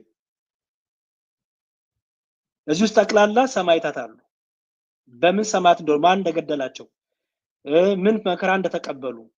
አሁን አንዳንድ ሰው ጊዮርጊስ፣ አርሴማ ምናምን ሲባል የሆነ ኢትዮጵያ የሆነ ይመስላችኋል፣ ግን ነው እዚህ ውስጥ ሁሉ አለ። የሚገርም እነ እስጢፋኖስ ምናምን እዚህ ውስጥ አሉ፣ ሁሉም አሉ። እንደ እነ እስጢፋኖስ እና ሐዋርያቱማ መጽሐፍ ቅዱስ ላይ አሉልን። እዛ ላይ አሉ፣ እዚህ ላይ በስፋትም አሉ ብዬ ነው። እዚህ ጋርም አሉላ። so trace back መደረግ የሚችል ነገር ነው ማለት ነው። ይሄ ያልኩ the life of the Virgin Mary the Theotokos ይላል። ግብጽ ውስጥ ኦርቶዶክስ ተዋሕዶ ቤተክርስቲያን ዲያቆናትን አንዴ በተነሳ ግርግር አቃጥለዋቸው ነበር። እነሱ ሁሉ አሉ ነው የምትለኝ? በጣም ሪሰንትሊ የሆኑት ዶክመንት ሊያደርጓል። ፓርት 1 ፓርት 2 በእለት ያው ይዘግባሉ። ኦኬ እኛ ለምሳሌ ስንክሳር የምንለው መጽሐፍ አለ ቤተክርስቲያናችን። ምን የሚደረግበት መሰለህ? ስለ ክርስቶስ ሲሉ መከራ የተቀበሉ ዶክመንት የሚደረጉበት እለት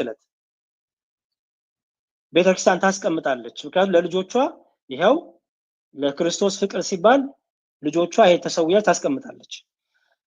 ይሄ ደግሞ the life of Saint Mary ከምን ይዟል መሰለህ? አሳይ ከምን ታሪኩ እንደመጣ እንደጻፈ። ሊቢያ ላይ የተሰዉት በሙሉ ኦርቶዶክስ መሆናቸው ተረጋግጧል ማለት ነው። ክርስቲያኖች ናቸው። ምክንያቱም የኮፕቲክ ኦርቶዶክሶች እና የኢትዮጵያ ኦርቶዶክሶች ናቸው ያሉት። የራሱ አንድ ነገር ነው። በዛ ደረጃ እያንዳንዱ እምነታቸው ተረጋግጠው ከሆነ በጣም ይገርማል። ምክንያቱም የነሱ እያንዳንዳቸው ሚስቶች የነዛ ቤተሰቦችና እህቶች ሚስቶች ሚዲያ ላይ ወጥተው ነበር። ምንም የታወቀ ነው። ሚዲያ ላይ ገብታውን ብታየው እንዲሁም ብዙዎቹ የግብጽ ናቸው ይበዛሉ፣ የግብጾቹ እና እንዲሁም ሚስቶቻቸው የሚገርም በጣም እንትን እያሉ ነበረ በደስታ የአባቶቻችን በረከት ደረሳቸው ባሎቻችን እያሉ በጣም እንዲሁም ተደንቀው ነበር። ዓለም ሁሉ እንዴት እንደዚህ ይላሉ እያሉ አሁን ይሄ ከየት ነው የመጣው ይላል? ከመጽሐፍ ቅዱስ፣ ከቅዱስ ትውፊት እና ደግሞ ከአባቶች ትምህርት ከሆሊ ትራዲሽን ብሎ ጠቅላላ ያስቀምጥላል ማለት ነው። እያንዳንዱ ነገር ከየዓመተ ምሕረቱ ካስተማሩ አባት ጭምር ያስቀምጥላል። ኦኬ ቅድም ያልኩ ይሄውና ይሄ መጽሐፍ አለ the fathers know best ይላል። የአባቶች ትምህርት ማለት ነው። ይሄ ከሐዋርያት ተከትለው የሐዋርያት ደቀ መዛሙርት የሐዋርያት ደቀ መዛሙርት ነበራቸው፣ ተማሪዎች ነበሯቸው። እነሱ ከጌታ ተማሩ። እነሱ መልሰው ደግሞ የራሳቸው ደቀ መዛሙርት ነበሯቸው። የነሱና ከነሱ በኋላ ያሉት ሁሉ ያስቀመጡት ትምህርት ነው ይሄ። እና ስታነበው ጠቅላላ ስለምን ያስተምራል መሰለ? ይሄው እዚህ ጋር ስለ ቀኖና መጽሐፍት፣ ስለ ስላሴ፣ ስለ ትሪኒቲ፣ ስለ ጉባኤዎቹ፣ ስለ ስላሴ፣ ስለ እግዚአብሔር፣ ስለ ክርስቶስ፣ ስለ ሚስጥራት፣ ስለ ድንግል፣ ስለ ጥምቀት፣ ስለ ቅዱስ ቁርባን ሳክራመንት ይላል እና ደግሞ ስለ ድንግል ማርያም። በአማርኛ ትርጉም አለ ምናልባት ለአማርኛ አንባቢዎች? በአማርኛ አንዳንዶቹ እየተተረጎሙ ነው፣ ብዙዎቹ አልተተረጎሙ። በጊዜ ነው ብዙዎቹ አሉት። ኦኬ ያ ሶ ፖይንቴ የሚመሰለውን ቴዲ ልጠቅልልና ፖይንቴ ምንድነው? ኤቪደንስ አምጡ ብትለን፣ መረጃ ብትጠይቀን መጽሐፍ ቅዱስ ብቻ አይደለም እኛ ያለን። አየህ ቅዱስ ትውፊት አለን፣ የአባቶች ትምህርት አለን። በእነዚህ ሁሉ ዶክመንቶቻችን ሰፖርት እናደርጋለን። በዚህ የተነሳ ወደ ኋላ ሄደን ወደፊትም መተን ትምህርቱ አንድ ከሆነ በትክክለኛው የቤተክርስቲያን ትምህርት ላይ ያለ ነው ብለን እናምናለን። ምክንያቱም ዛሬ ላይ መጥቼ የሆነ ነገር ባስተን በምንድን ነው የምዳኘው አይደል? ኤርሚ የሆነ ነገር ቢል፣ ዲያቆን ፈለገ የሆነ ነገር ቢል፣ እኔም የሆነ ነገር ቢል በምንድን ነው የምዳኘው? የምዳኘው በምንድን ነው? በአባቶች ትምህርት ማለት ነው። ከዛሬ 2000 ምናምን በፊት አባቶች እንዴት ተረዱት? እንዴት ይኖሩት ነበር? መጽሐፍ ቅዱስ እንዴት አስተማሩ? ድምጽ የለም ይላሉ። እኔ ጋር ነው ወይስ? እኔ ጋር ይሰማኛል። ይሰማችኋል አይደል? በቃ ስለዚህ ማጠቃለያው ምንድነው? የአባቶች መጽሐፍ ቅዱስ የቃል ትምህርት ይቀድማል። ታውቃለህ? ምክንያቱም መጀመሪያ ላይ ቃል የጻፈው አይደለም ክርስቶስ መጽሐፍ ይዞ አላስተማረም አይደለም? ታውቃለህ? የብሉይ ኪዳን መጽሐፍት ነበሩ። ምክንያቱም በቤተ መቅደስ የኢሳያስ መጽሐፍ ጌታ ያነብ ነበር። እንዲሁም አንደኛው ይሄ ነው። የኢሳያስ መጽሐፍ ሲያነብ ይሄ ትንቢት ዛሬ ተፈጸመ ሲላቸው ሊወግሩት ተነሱ። እየገፈተሩ አውጡት ጌታ። ኦኬ ሶ የአዲስ ኪዳን መጽሐፍት ግን የተጻፉት ከትምህርቱ በኋላ ነው። መጀመሪያ የቃል ትምህርት ይቀድማል። አየህ ሶ እኛ ኦርቶዶክሳውያን መጽሐፍ ቅዱስ ብቻ ምን አይደለንም። ምክንያቱም የቃል ትምህርትም አለ ያልተጻፉ። እነዛ በምን ታገኛቸዋለህ? በትምህርት፣ በአባቶች ትምህርት፣ አየው በቅዱስ ትውፊት። አሁን ሰው ጥያቄ ቢያነሳ አሁን እነዚህ መጽሐፍ ቅዱስ ላይ ያልተካተቱ ናቸው? ኖ ተካተዋል። ማብራሪያዎቹ ትምህርቶቹ ማብራሪያዎቹ ናቸው። ማብራሪያዎቹ የቃል ትምህርት አለው፣ የቅዱስ ትውፊት አለው እና ደግሞ ወንጌሉ ሶስቱ አንድ ላይ ሆነው ማስረጃ ሆናሉ ማለት ነው። ኦኬ አሁን ለምሳሌ መጽሐፍ ቅዱስ በምን እንደተጻፈ ይታወቃል። ለምሳሌ የእግዚአብሔር ቃል በመንፈስ ተመርቶ የተጻፈ ቃል ነው፣ የእግዚአብሔር ቃል ነው። ደግሞ የእግዚአብሔር ቃል ወይም ደግሞ ሐዋርያቶች ሰዎች የጻፉት ነውና ታማኒነቱ ተብሎ ቢጠይቃውን ታማኒነታቸው ምንድነው? አንዳንድ ሰዎች ከራሳቸው የጨመሩት ላለመሆኑ፣ ያጋነኑት ላለመሆኑ፣ ያሳነሱት ላለመሆኑ፣ ያልተፈጠረ ነገር እንደተፈጠረ አድርገው ላለመጻፋቸው ታማኒነቱ ምንድነው ቢባል ምንድነው የምትሉት? በጣም ጥሩ። ታማኝነቱ መሰለ በዘመናቱ ላይ የነበሩት አባቶች የተስማሙበት ትምህርት ነው። የመጀመሪያው ገባ? የብዙሃኑ የተስማማበት ትምህርት ሆነ ይቀጥላል ማለት ነው።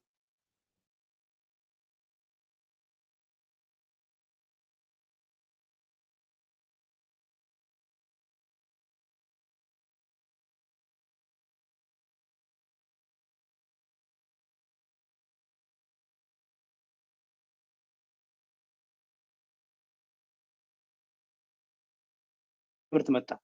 አምላክ አይደለም የሚል ትምህርት መጣ። መንፈስ ቅዱስ ከአብና ከወልድ ያንሳል የሚል ትምህርት። እዚህ ምን ያደርጋሉ? በዛ ጊዜ የነበረችው አንድ ካታሆሊክ ወይም ዩኒቨርሳል ቸርች አንድ ቤተክርስቲያን አለች። ሁሉም ከየዓለሙ ይጠራራል።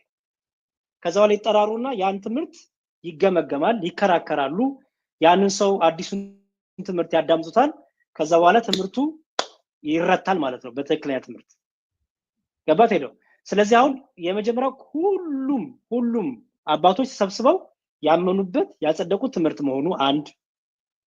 ሁለተኛ ከመጽሐፍ ቅዱሱ ጋር ስለማይጋጭ መጽሐፍ ቅዱሱ ጋር ያለው ትምህርትና ይሄ ትምህርት ስለማይጋጭ ምክንያቱም መጽሐፍ ቅዱሱ ነው ራሱ እነሱ ምን ያደረጉት ከሐዋርያቱ ተምረው ደግሞ ለኛ ያስቀምጡልን ማለት ነው። ገባት ሄዲዬ ሰው ወደኋላም ወደፊትም ኮምፔር ማድረጊያ መመዘኛ ሚዛኖች አሉት። ከዛ ደግሞ በመሃል ማን አሉ? ሐዋርያቱ አሉ፣ የሐዋርያቱ ተማሪዎች አሉ፣ ዋናው ጌታ አለ፣ ትንቢቶች አሉ፣ መጽሐፍቱ አሉ። እነዚህ ሁሉ አንድ ላይ ማች አድርገው ትምህርቱ ይቀጥላል ማለት ነው። ለምሳሌ ቻሌንጅ የሚያደርገን ካለ ምን እናደርጋለን? ልክ አንድ ሰው መጥቶ ለምሳሌ አሁን አይተኮነ ፕሮቴስታንት አለ፣ ካቶሊክ አለ፣ ኦል ጂሰስ አለ አይደል ቴዲ? እሺ ማናችን ልክ ብንል ማን ነው የሚዳኘን? መጽሐፍ ቅዱስ አንድ ይዘናል። ኦኬ አሁን እንዳኝ ብለን ማን ይዳኘን ነው? የራሳችን ትርጉማ አይዳኘንም አይደል? ስለዚህ ምንድነው መዳኛው? ምንድነው ያን ነገር የሚዳኘው? ኦኬ ከዛሬ 2000 ዓመት በፊት የነበሩት አባቶች ይሄን እንዴት ተረዱት?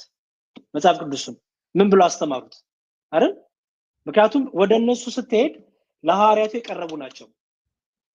ከሐዋርያቱ ቃል በቃል የሰሙ ናቸው። ቃል በቃል የተማሩ ናቸው። አየው። ስለዚህ እነሱ እንዴት ተረዱት የሚለውን ሄደን ዳኛ እነሱ እናደርጋለን ማለት ነው። ኦኬ አሁን እዚህ ጋር አንድ ጥያቄ ለምሳሌ አሁን የእናንተ አሁን ቀደም ሲል የጠቀስካቸው የካቶሊክ፣ የኦርቶዶክስ፣ የፕሮቴስታንት፣ የኦንሊ ጂሰስ መጽሐፍ ቅዱስ ኮመን መጽሐፋችሁ ነው። በቀኖና ላይ ደግሞ ልዩነቶች አሉ። ቀኖና ላይ በዶክትሪን ደረጃ በዶግማ ደረጃ አንድ ነው።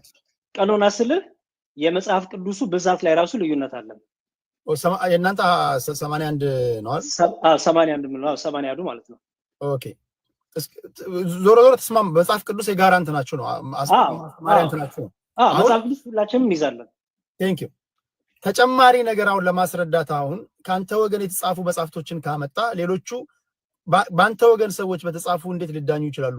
ይሄ ፌር አይደለም ቢሉሳ እንዴት እላቸዋለሁ? ምክንያቱም እነሱ የራሳቸው ነቢያቶች፣ ፓስተሮች፣ ሰባኪዎቻቸው የጻፏቸው መጽሐፎች አሉ። አሁን የሐዋርያት ሥራን ተንትነው የጻፉ አሉ። ልዩ ልዩ ነገሮች አሉና በእስልምናም ብትሄድ ራሳቸው መጽሐፎች ይኖራቸዋልና ሁላችሁም በራሳቸው የተጻፉትን መጽሐፍ ካመጣችሁ ፌር ሊሆን ይችላል። ኦኬ በጣም አሁንም ይኸውልህ በደንብ አስተውል ቴዲዬ።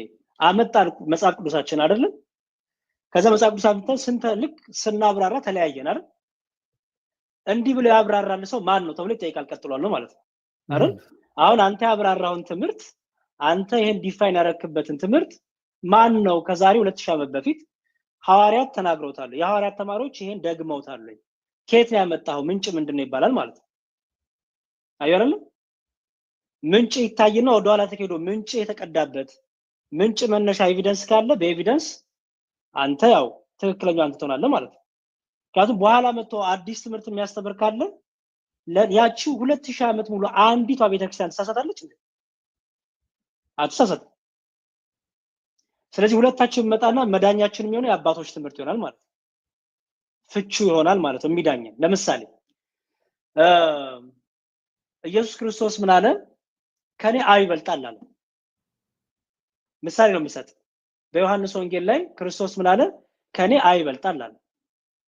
አሁን በሌላ ቤተ እምነት ያሉት ይሄን ወስደው ይሄው ኢየሱስ ክርስቶስ እኮ ከኔ ይበልጣል አብ ብሏል። ስለዚህ ምን የለውም ማለት ምን የለውም ይላሉ። እርሱ አምላክነት የለውም ከኔ አብ ይበልጣል ብሏል ይላል። አየው አሁን ይሄን ያለ ሰው መጥቶ ቢጠይቅ አረ ይበልጣል ትሏል አይበልጥም ይላል። ይበልጣል ትሏል አይበልጥ። ኦኬ ታዲያ መዳኛ ምንድነው? መዳኛችሁ የሚዳኛችሁ ምንድነው? ኦኬ ወደኋላ እንሂድና ይሄን ትምህርት ያስተማረ ሰው አለ ወይስ ያንተ ትምህርት ነው አሁን የተጀመረው? ከዛሬ ወደኋላ ሄዶ ትክክለኛው የሐዋርያቱ ትምህርት ምክንያቱም ከጌታ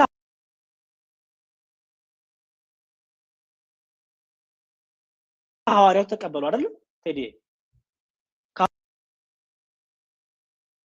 ሐዋርያቱ ደግሞ የሐዋርያቱ ደግሞ ተከታዮች ተቀበሉ አይደል? ስለዚህ እነዚህ ምን ተረዱት? ምን ብሎ አስተማሩ? ምን ተረዱት? ከዛ በዛ ይመዘንና አንደኛው አልፋ አንደኛው ወርቃል ማለት ነው። ኦኬ የመጨረሻ ግን አንድ ጥያቄ ላንሳ ከዚህ ጋር ምናልባት አሁን ቢኖሩ አሁን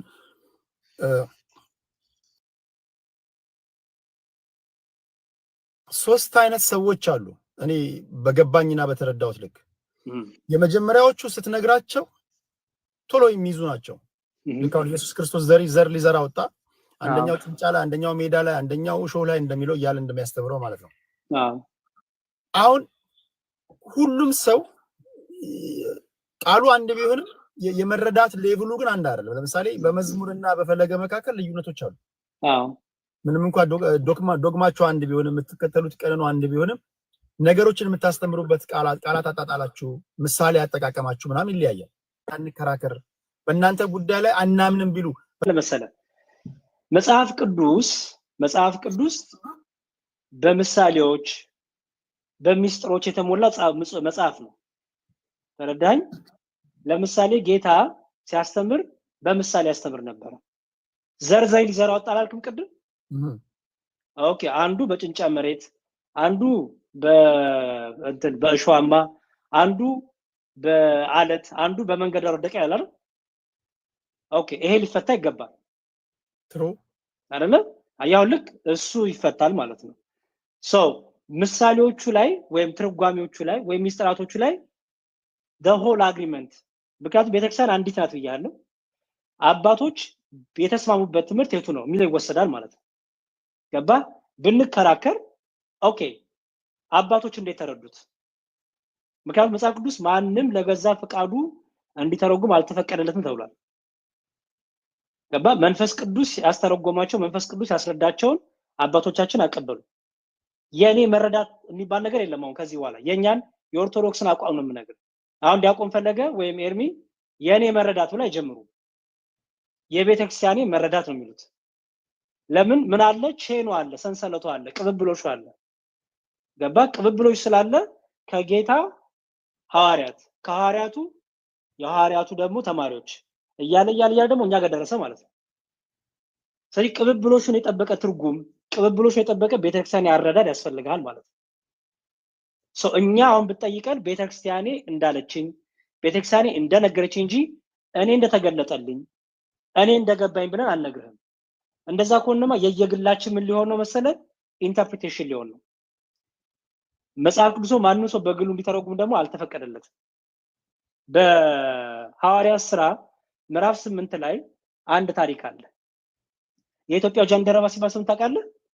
የንግስት እሌኒ የኢትዮጵያ ጃንደረባ ምን ያነብ ነበር መሰለ? ምዕራፍ 8 ላይ የነብዩ ኢሳያስ መጽሐፍ ያነበው ነው። ጎበዝ። ሲያነብ ምን አለ መሰለ? ያነበው አልገባው፣ በራሱ ግን ተርጉሞታል። ስለዚህ ምን አለ? እንዲያውም ምን አለ መሰለ? የሐዋርያት ሥራ ምዕራፍ 8 ላይ እንዲህ ብሎ ጠየቀው። በእውን የምታነበውን ታስተውላለህን አለው ፊልጶስ። ያነባዋል እኮ ግን ታስተውላለህን የሚለው አለች፣ አስተውል። እርሱም የሚመራኝ ሳይኖር ይህ እንዴት ይቻለኛል አለው። ወጥቶም ከእርሱ ይቀመጥ ዘንድ ፊልጶስን ለመነው። ያነበበውም የነበረው የመጽሐፍ ክፍል ይህ ነበር ይላል። ምን? እንደ በግ ወደ መታረድ ተነዳ፣ የበግ ጠቦትም በሸላቾቹ ፊት ዝም እንደሚል እንዲሁ አፉን አልከፈተም። በውርደቱ ፍርዱ ተወገደ፣ ሕይወቱ ከምድር ተወግዳለችና ትውልዱንስ ማን ይናገራል ይላል። ጃንደረባውም ለፊልጶስ እባክህ ነብዩ ይህን ስለማን ይናገራል? ስለራሱ ነውን ወይስ ስለሌላ ሰው አለ። አየው። ከዛ ፊልጶስም ይላል አፉን ከፈተልና ከዚህ መጽሐፍ ጀምሮ ስለ ኢየሱስ ወንጌል ሰበከለት ይላል። አየው ቴዲ፣ ፊልጶስ የጠየቀው ስለ ኢሳይያስ፣ ፊልጶስ ግን የሰበከው ከምን ጀምሮ ይላል? ከመጽሐፉ ጀምሮ እስከ ክርስቶስ ድረስ ሰበከው። ለምን ቢባል ትንቢቶች ሁሉ ስለማን ስለሚናገሩ? ስለ ክርስቶስ ስለሚናገሩ። አየው። ኢሳይያስ እንዲህ ቢልም ትምህርቱ ግን ስለማን ነው? ስለ ክርስቶስ ነው። ትንቢቱ ተነገረ በኢሳይያስ፣ ፍጻሜው በክርስቶስ ሆነ እያለ ኮኔክት አደረገለት ማለት ነው። አየው። ይሄን ግን ኮኔክሽን ማን ሰጠው? በራሱ ቢተረጉም አያገኘውም። ስለዚህ በመንፈስ ቅዱስ የተሞሉ ሐዋርያን አበው፣ አየው፣ አባቶቻችን ሐዋርያት፣ ኋላም የሐዋርያት ደግሞ የሾሟቸው እነሱ በመንፈስ ቅዱስ እየተረዱ እየፈቱ እኛ ጋር ደረሰ ማለት ነው። ስለዚህ እኔ ከፊልጶስ የተለየ መፍታት አለብኝ አሁን ላይ? ከፊልጶስ ከተናገረው የተለየ ብፈታ መመዘኛ ምንድነው የሚሆነው? ወደ ኋላ ሄጄ ኦኬ ፊልጶስ እንዴት ፈታው ነው አይደል? ይሄን ትንቢት ፊልጶስ እንዴት ፈታው ነው መዳኛው አይደል? እንጂ ዛሬ መጥቼ የራሴን ትርጉም ባስቀምጥ አይ በግ የተባለው እኮ ሌላ ነው፣ ነብዩ ኮሮ ስለራሱ ነው ብለህ ምንድነው ማስረጃ ብትለኝ ማስረጃ ምንድነው የሚሆነው? ይሄን ትንቢት እዛውን ጥሩ ምሳሌ ነው ያነሳው። ለምሳሌ የነብዩ ኢሳያስን መጽሐፍ የንግስት እሌኒ ጃንደረባ የገንዘብ ሚኒስትር ነው በወቅቱ። በጅሮንድ ይባላል። የንግስት እሌኒ በገንዘቧ ላይ የሰለጠነ ሰው ነውና አሁን ፊልጶስ ሲነሳ በእግዚአብሔር መንፈስ ተመርቶ ነው የተነሳው። ተልኮ ነው፣ እውነት ነው። ዝም ብሎ አይደለም የተነሳው። መንፈስ ሰምዌር የሆነ ኮንፊውዝድ የሆነ ሰው አለ፣ ሂድና ግለጽለት ተብሎ ነው ሄደው። ኮንፊውዝድ የሆነ ሰው ሳይሆን የጌታን መልአክ ምናምን ተነስተ በደቡብ በኩል ከኢየሩሳሌም ወደ ጋዛ ወደሚወርደው ምድረ በዳ ወደ ሆነ መንገድ ሂድ አለው። ተነስቶም ሄደ ይላል። ኮንፊውዝ ስለ ሰውየው ያነበዋል እንጂ አንደርስታንድ አደረገው። አሁን ይኸውልህ ሰውየው ፊሊጶስ እንደተላከለት አያውቅም። ኤግዛክትሊ የመጀመሪያው ነገር ፊሊጶስም ሰውየው እንደሚያገኘው አያውቅም። ብቻ ተነስተ ሂድ ነው የተባለው። ኦኬ ቀጥል። አሁን ቴዲ አሁን የሆነ ያው እግዚአብሔር ሲልከው ለዓላማ ነው። እውነት ነው። እኔ አሁን ሲመስለኝ እዛ ጋር ሰውየው የነብዩ ኢሳያስን መጽሐፍ ያነባል። አንዳንድ ሰው ቃላት ያነባል እንጂ አንደርስታንድ አያደርግም። እውነት ነው። እንዲህ አይነት ሰዎች አሉ። በአማርኛ የተግባባንም አንግባባም እኮ። ለምሳሌ መዝሙር የሚናገረውን ንግግር ለዛ ነው ብዙ ጊዜ አሁን ጭቅጭቅ የሚፈጠረው። አንዳንድ ተመሳሳይ ነገሮች የተናገሩ ሰዎች ይጨቃጨቃሉ። የተረጋጉ ሰዎች ይገቡና አንተምተው ይላሉ። እሱ እኮ የሚለው እንደዚህ ነው፣ እሱ የሚለው እንደዛ ነው ሲሉ አሃ እንላለን። መጽሐፉን ያነበዋል ግን አይገባውም። ወይ አይገባውም ወይ ደግሞ በራሱ ይተረጉመዋል። አስረጅ ሳይኖረኝ እንዴት ሊገባኝ ይችላል ሲል ፊልጶስም በመንፈስ ተልኮ ይዞ ነው የመጣውና አሁን ፊልጶስ ግን ማን ነው የላከው ከተባለ በእግዚአብሔር መንፈስ የመጣ ሰው ነው፣ መንፈስ ቅዱስ። እውነት ነው። አሁን መጽሐፍቶች መንፈሳዊ ነገሮች ልክ እንደዚህ በእግዚአብሔር መንፈስ ተመርተው መጽሐፍ የለባቸውም ወይ የሚሉ ጥያቄዎች ቢነሱ ምንድነው የምትሉት? ለምሳሌ አሁን ይሄ መጽሐፍ ቅዱስ ሁላችሁም እንደምትስማሙት በእግዚአብሔር መንፈስ የተመሩ ሰዎች የጻፉት ነው። ማጣቀሻ ምናምን የሚባሉ ነገሮች እንኳን በማጣቀሻዎች ቀርቶ በቅዱስ መጽሐፍ እንኳን ብዙ ጭቅጭቆች፣ ብዙ ጥያቄዎች ይነሳሉና ይሄንን እንደ ማስረጃ ስታመጡ አባቶች የጻፉት ከዚህ ቀደም የነበሩ የእምነታችን ተከታዮች የጻፉት ስትሏቸው ሌሎችን ሊቀበሉት ይችላሉ ወይ? ክርክር አይሆንም ወይ? ሌላኛ ክርክር አይሆንም ወይ? ከዛ ይልቅ በመጽሐፍ ቅዱሱ ላይ መጽሐፍ ቅዱስ ራሱ በጣም ዋይድ ነው። ውይይት በዛ ብቻ መሆን አይችሉም። የእስልምና እምነት ተከታዮች ቁርአንን ይዘው ይመጡ አንደርስታንድ ታደርጋለህ። እናንተ ግን ክርስቲያኖች ሴንተር አድርጋችሁ ማውራት ያለባችሁና መጫወት ያለባችሁ በመጽሐፍ ቅዱስ ዙሪያና ዙሪያ ብቻ መሆን የለበትም። እሱን እኮ ነው የምልህ ቴዲ። ለምሳሌ በእስልምና ባይዘው ቁርአን ብቻ አይደለም ሐዲስና ተፍሲር አለ። ቁርአን በቁርአን ይፈታል፣ ቁርአን በሐዲስ ይፈታል፣ ቁርአን በተፍሲር ይፈታል። ኦራይት ቁርአን ያው ቁርአን ነው ከሰማይ ወረደ ብለው ክሌም የሚያደርጉት መጽሐፍ ነው። ሐዲስ ደግሞ የነብያቸው ንግግር የእሳቸው ተከታዮች ነብዩ እንዲህ ብለዋል፣ እንዲህ ተረድተዋል፣ እንዲህ ተርጉሟል ብለው የጻፉበት ነው ሐዲስ የሚባለው። ተፍሲር ደግሞ ከነሱ ቀጥሎ ያሉ የእስልምና አስተማሪዎች ትላልቅ የሚታመኑ ሙፈሲር ይባላሉ ወይም ተርጓሚዎች ማለት ነው። ይሄ ማለት ይሄ ነው ብለው ይፈቱበት። ስለዚህ ቁርአን እንኳን ለብቻው አይደለም የሚፈታው፣ በእነዚህ በሶስቱ ይፈታል ማለት ነው። በቁርአን ቁርአኑ ይፈታል፣ ወይ ደግሞ ቁርአኑ በሐዲስ ይፈታል፣ ወይ ደግሞ በተፍሲር ይፈታል ማለት ነው። በእኛም በመጽሐፍ ቅዱሳችን ሴም በቃ ያለው ምንድነው? መጽሐፍ ቅዱሱ አለ። መጽሐፍ ቅዱሱ ግን እኛና እነሱ ጋር ያለው ልዩነት እኛ ከሰማይ ወረደ መጽሐፍ አይደለም፣ መንፈስ ቅዱስ የተሞላበት ጻፉት ነው የምንለው እኛ። ኦኬ መንፈስ ቅዱስ እየመራቸው ጻፉት። እነዚህ ጻፉት አባቶቻችን ደግሞ ምን አደረጉት? መጀመሪያ የቃሉን ትምህርት ነው ያስተላለፉት። ከዛ በኋላ ነው እምነትን ለማጠንከር የጻፉት። ገባ? እምነትን ለማጠንከር ጻፉ። ለምሳሌ የቅዱስ ጳውሎስ መልእክት ብታየው ካስተማረ በኋላ የጻፋቸው መልእክቶች ናቸው። ለዳኑ በክርስቶስ አሉ የጻፉ መልእክቶች ናቸው። ገባ? እንጂ ጽፎ አይደለም የሚያስተምር የነበረው። በእኛ ይሄ ነው ልዩነቱ። አሁን ለምሳሌ መጽሐፍ ቅዱስ ይላል ካልተላኩ እንደዚህ ያስተምራሉ ይላል። እኛ ምን እናምናለን? መላእክትም ትክክለኛው ትምህርት በቅብብሎሽ አለፈ መሆን አለበት ብለን እናምናለን። ክርስቶስ ካላካቸው ማን እንደላካቸው በምን ታውቃለህ? ገባ? ሐዋርያቱ የላከ ክርስቶስ ነው። ስለዚህ የምትሰማው ትምህርት ትክክለኛ የክርስቶስ ትምህርት ሆኖ የምታራግጠው ከክርስቶስ የተላኩ መሆን አለባቸው የመጀመሪያው። ቀጥሎ ደግሞ ከክርስቶስ የተቀበሉትን ደግሞ እነዚህ ሐዋርያት ደግሞ ለሌላ ሰው ማስተላለፍ አለባቸው አይደል? እንዳስተላለፉ ጥቅስ ልስጥህ። የሐዋርያት ስራ ላይ ሜላ መሰለ የሐዋርያት ስራ ምዕራፍ 6 ቁጥር 5 አሁን ቅብብሎሹን ላሳይክ ነው። የሐዋርያት ስራ ምዕራፍ 6 ቁጥር 5 ይህም ቃል ህዝቡን ሁሉ ደስ አሰኛቸው፣ እምነትና መንፈስ ቅዱስም የሞላበትን ሰው ይላል እስጢፋኖስን የመረጡትን ያው ቅብብሎሹን ላሳይክ ነው። እነሱን ጌታ መረጠ፣ እነሱ ደግሞ የመረጡትን ለነገክ ነው ያስተላለፉትን።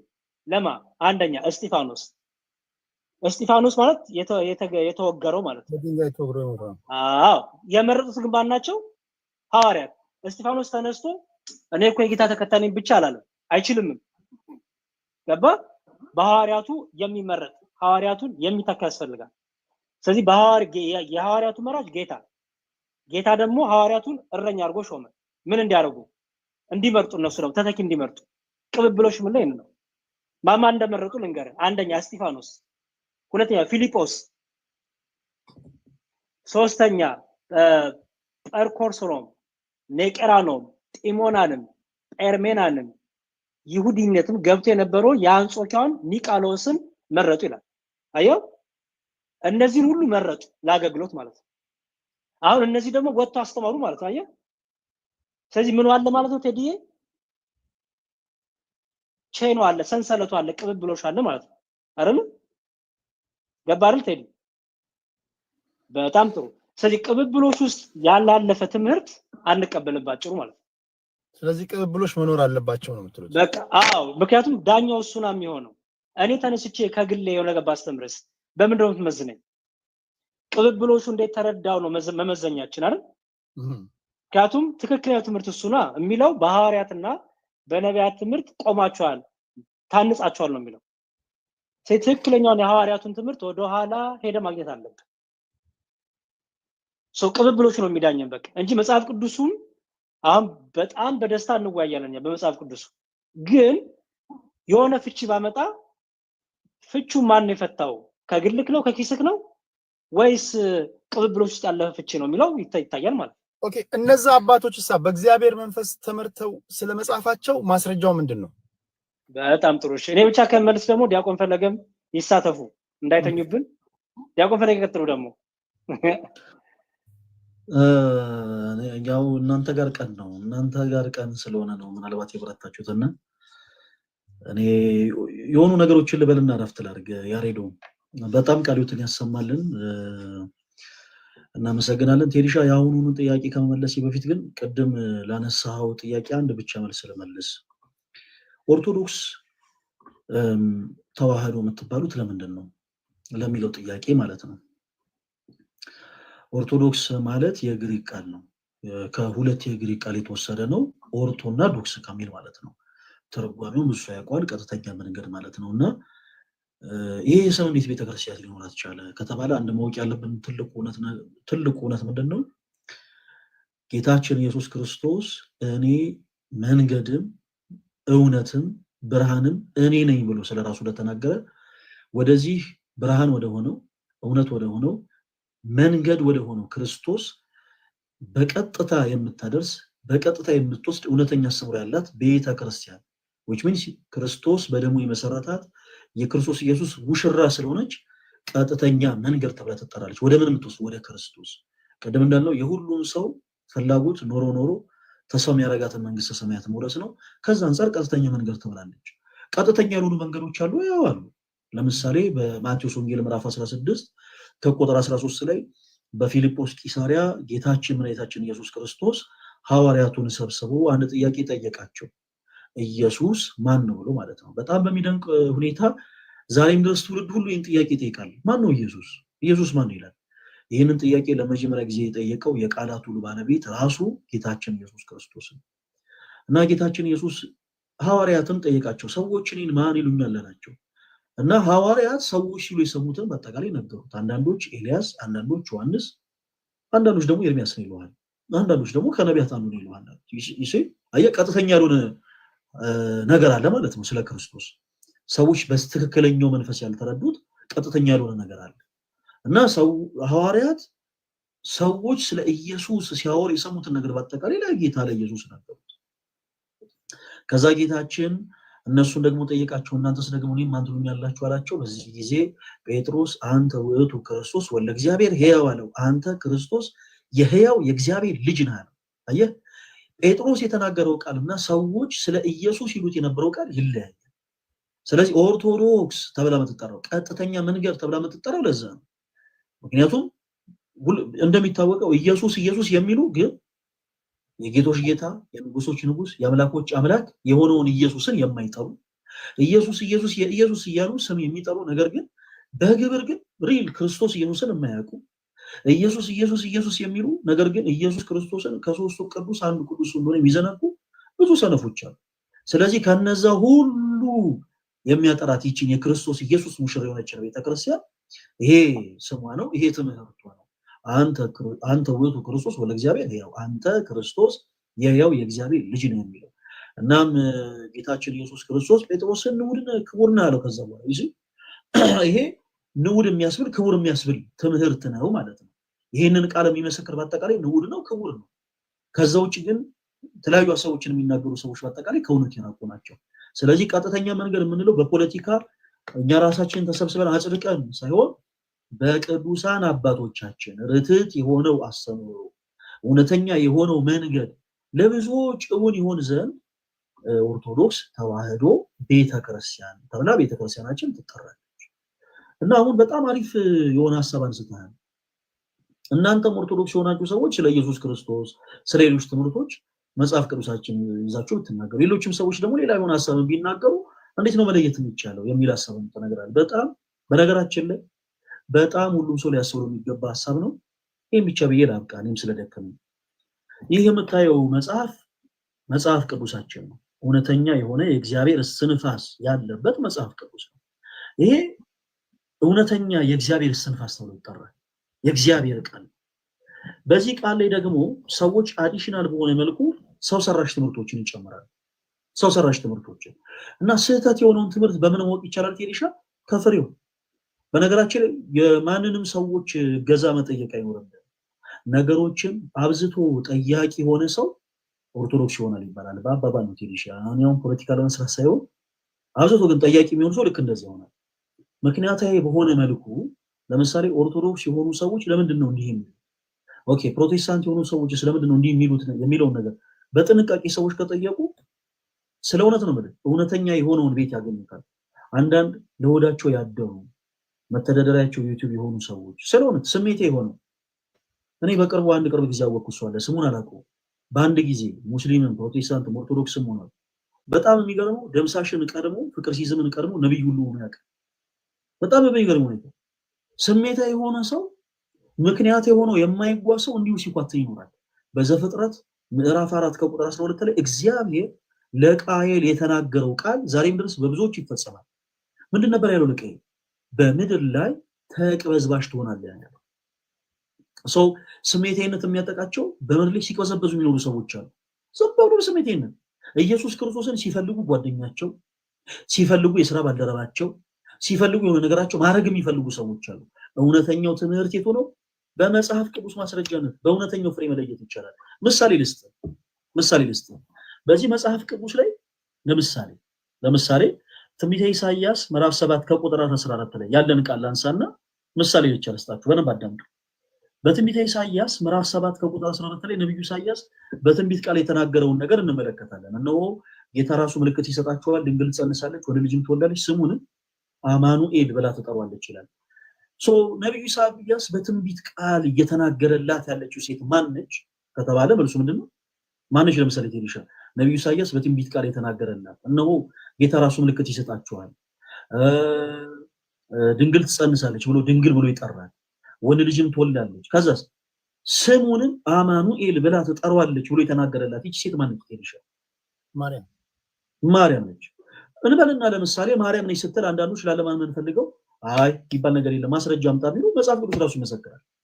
በማቴዎስ ወንጌል ምዕራፍ 1 ከቁጥር 22 ላይ ብስራት የመልአክ ቅዱስ ገብርኤል ለዮሴፍ እንዲህ ይለዋል፣ እነሆ በነብዩ ኢሳይያስ ድንግል ትጸንሳለች፣ ልጅንም ትወልዳለች፣ ስሙንም አማኑኤል ብለው ይጠሩታል የተባለው ይፈጸም ዘንድ ይሁሉ ሆነ ይለዋል። እዚህ ስለዚህ እኛ ምክንያት የሆነ በመጽሐፍ ቅዱስ የማስረጃነት ትምህርታችን መጽሐፍ ቅዱስ እንደሆነ ፕሩፍ ማድረግ እንችላለን። እዚህ ጋር ደግሞ አንድ የፕሮቴስታንቲዝም ለምሳሌ መጽሐፍ ቅዱስ አለ ካጠገቡ። ይሄ አዲሱ መደበኛ ትርጉም ይባላል። ቴዲሻ ሌላ ጊዜ በደንብ በሰፊው አሳያለሁ። ይሄ አዲሱ መደበኛ ትርጉም የሚባል መጽሐፍ ቅዱስ አንደኛ ከመጽሐፍ ቅዱስ ማህበር እውቅና ውጪ ታተመ መጽሐፍ ነው። በባይብሊካ ኢንተርናሽናል በሆኑ ግለሰቦች የታተመ መጽሐፍ ነው እና የፕሮቴስታንት ስኮላሮች የህዳግ ማብራሪያ ያስቀምጠውበታል።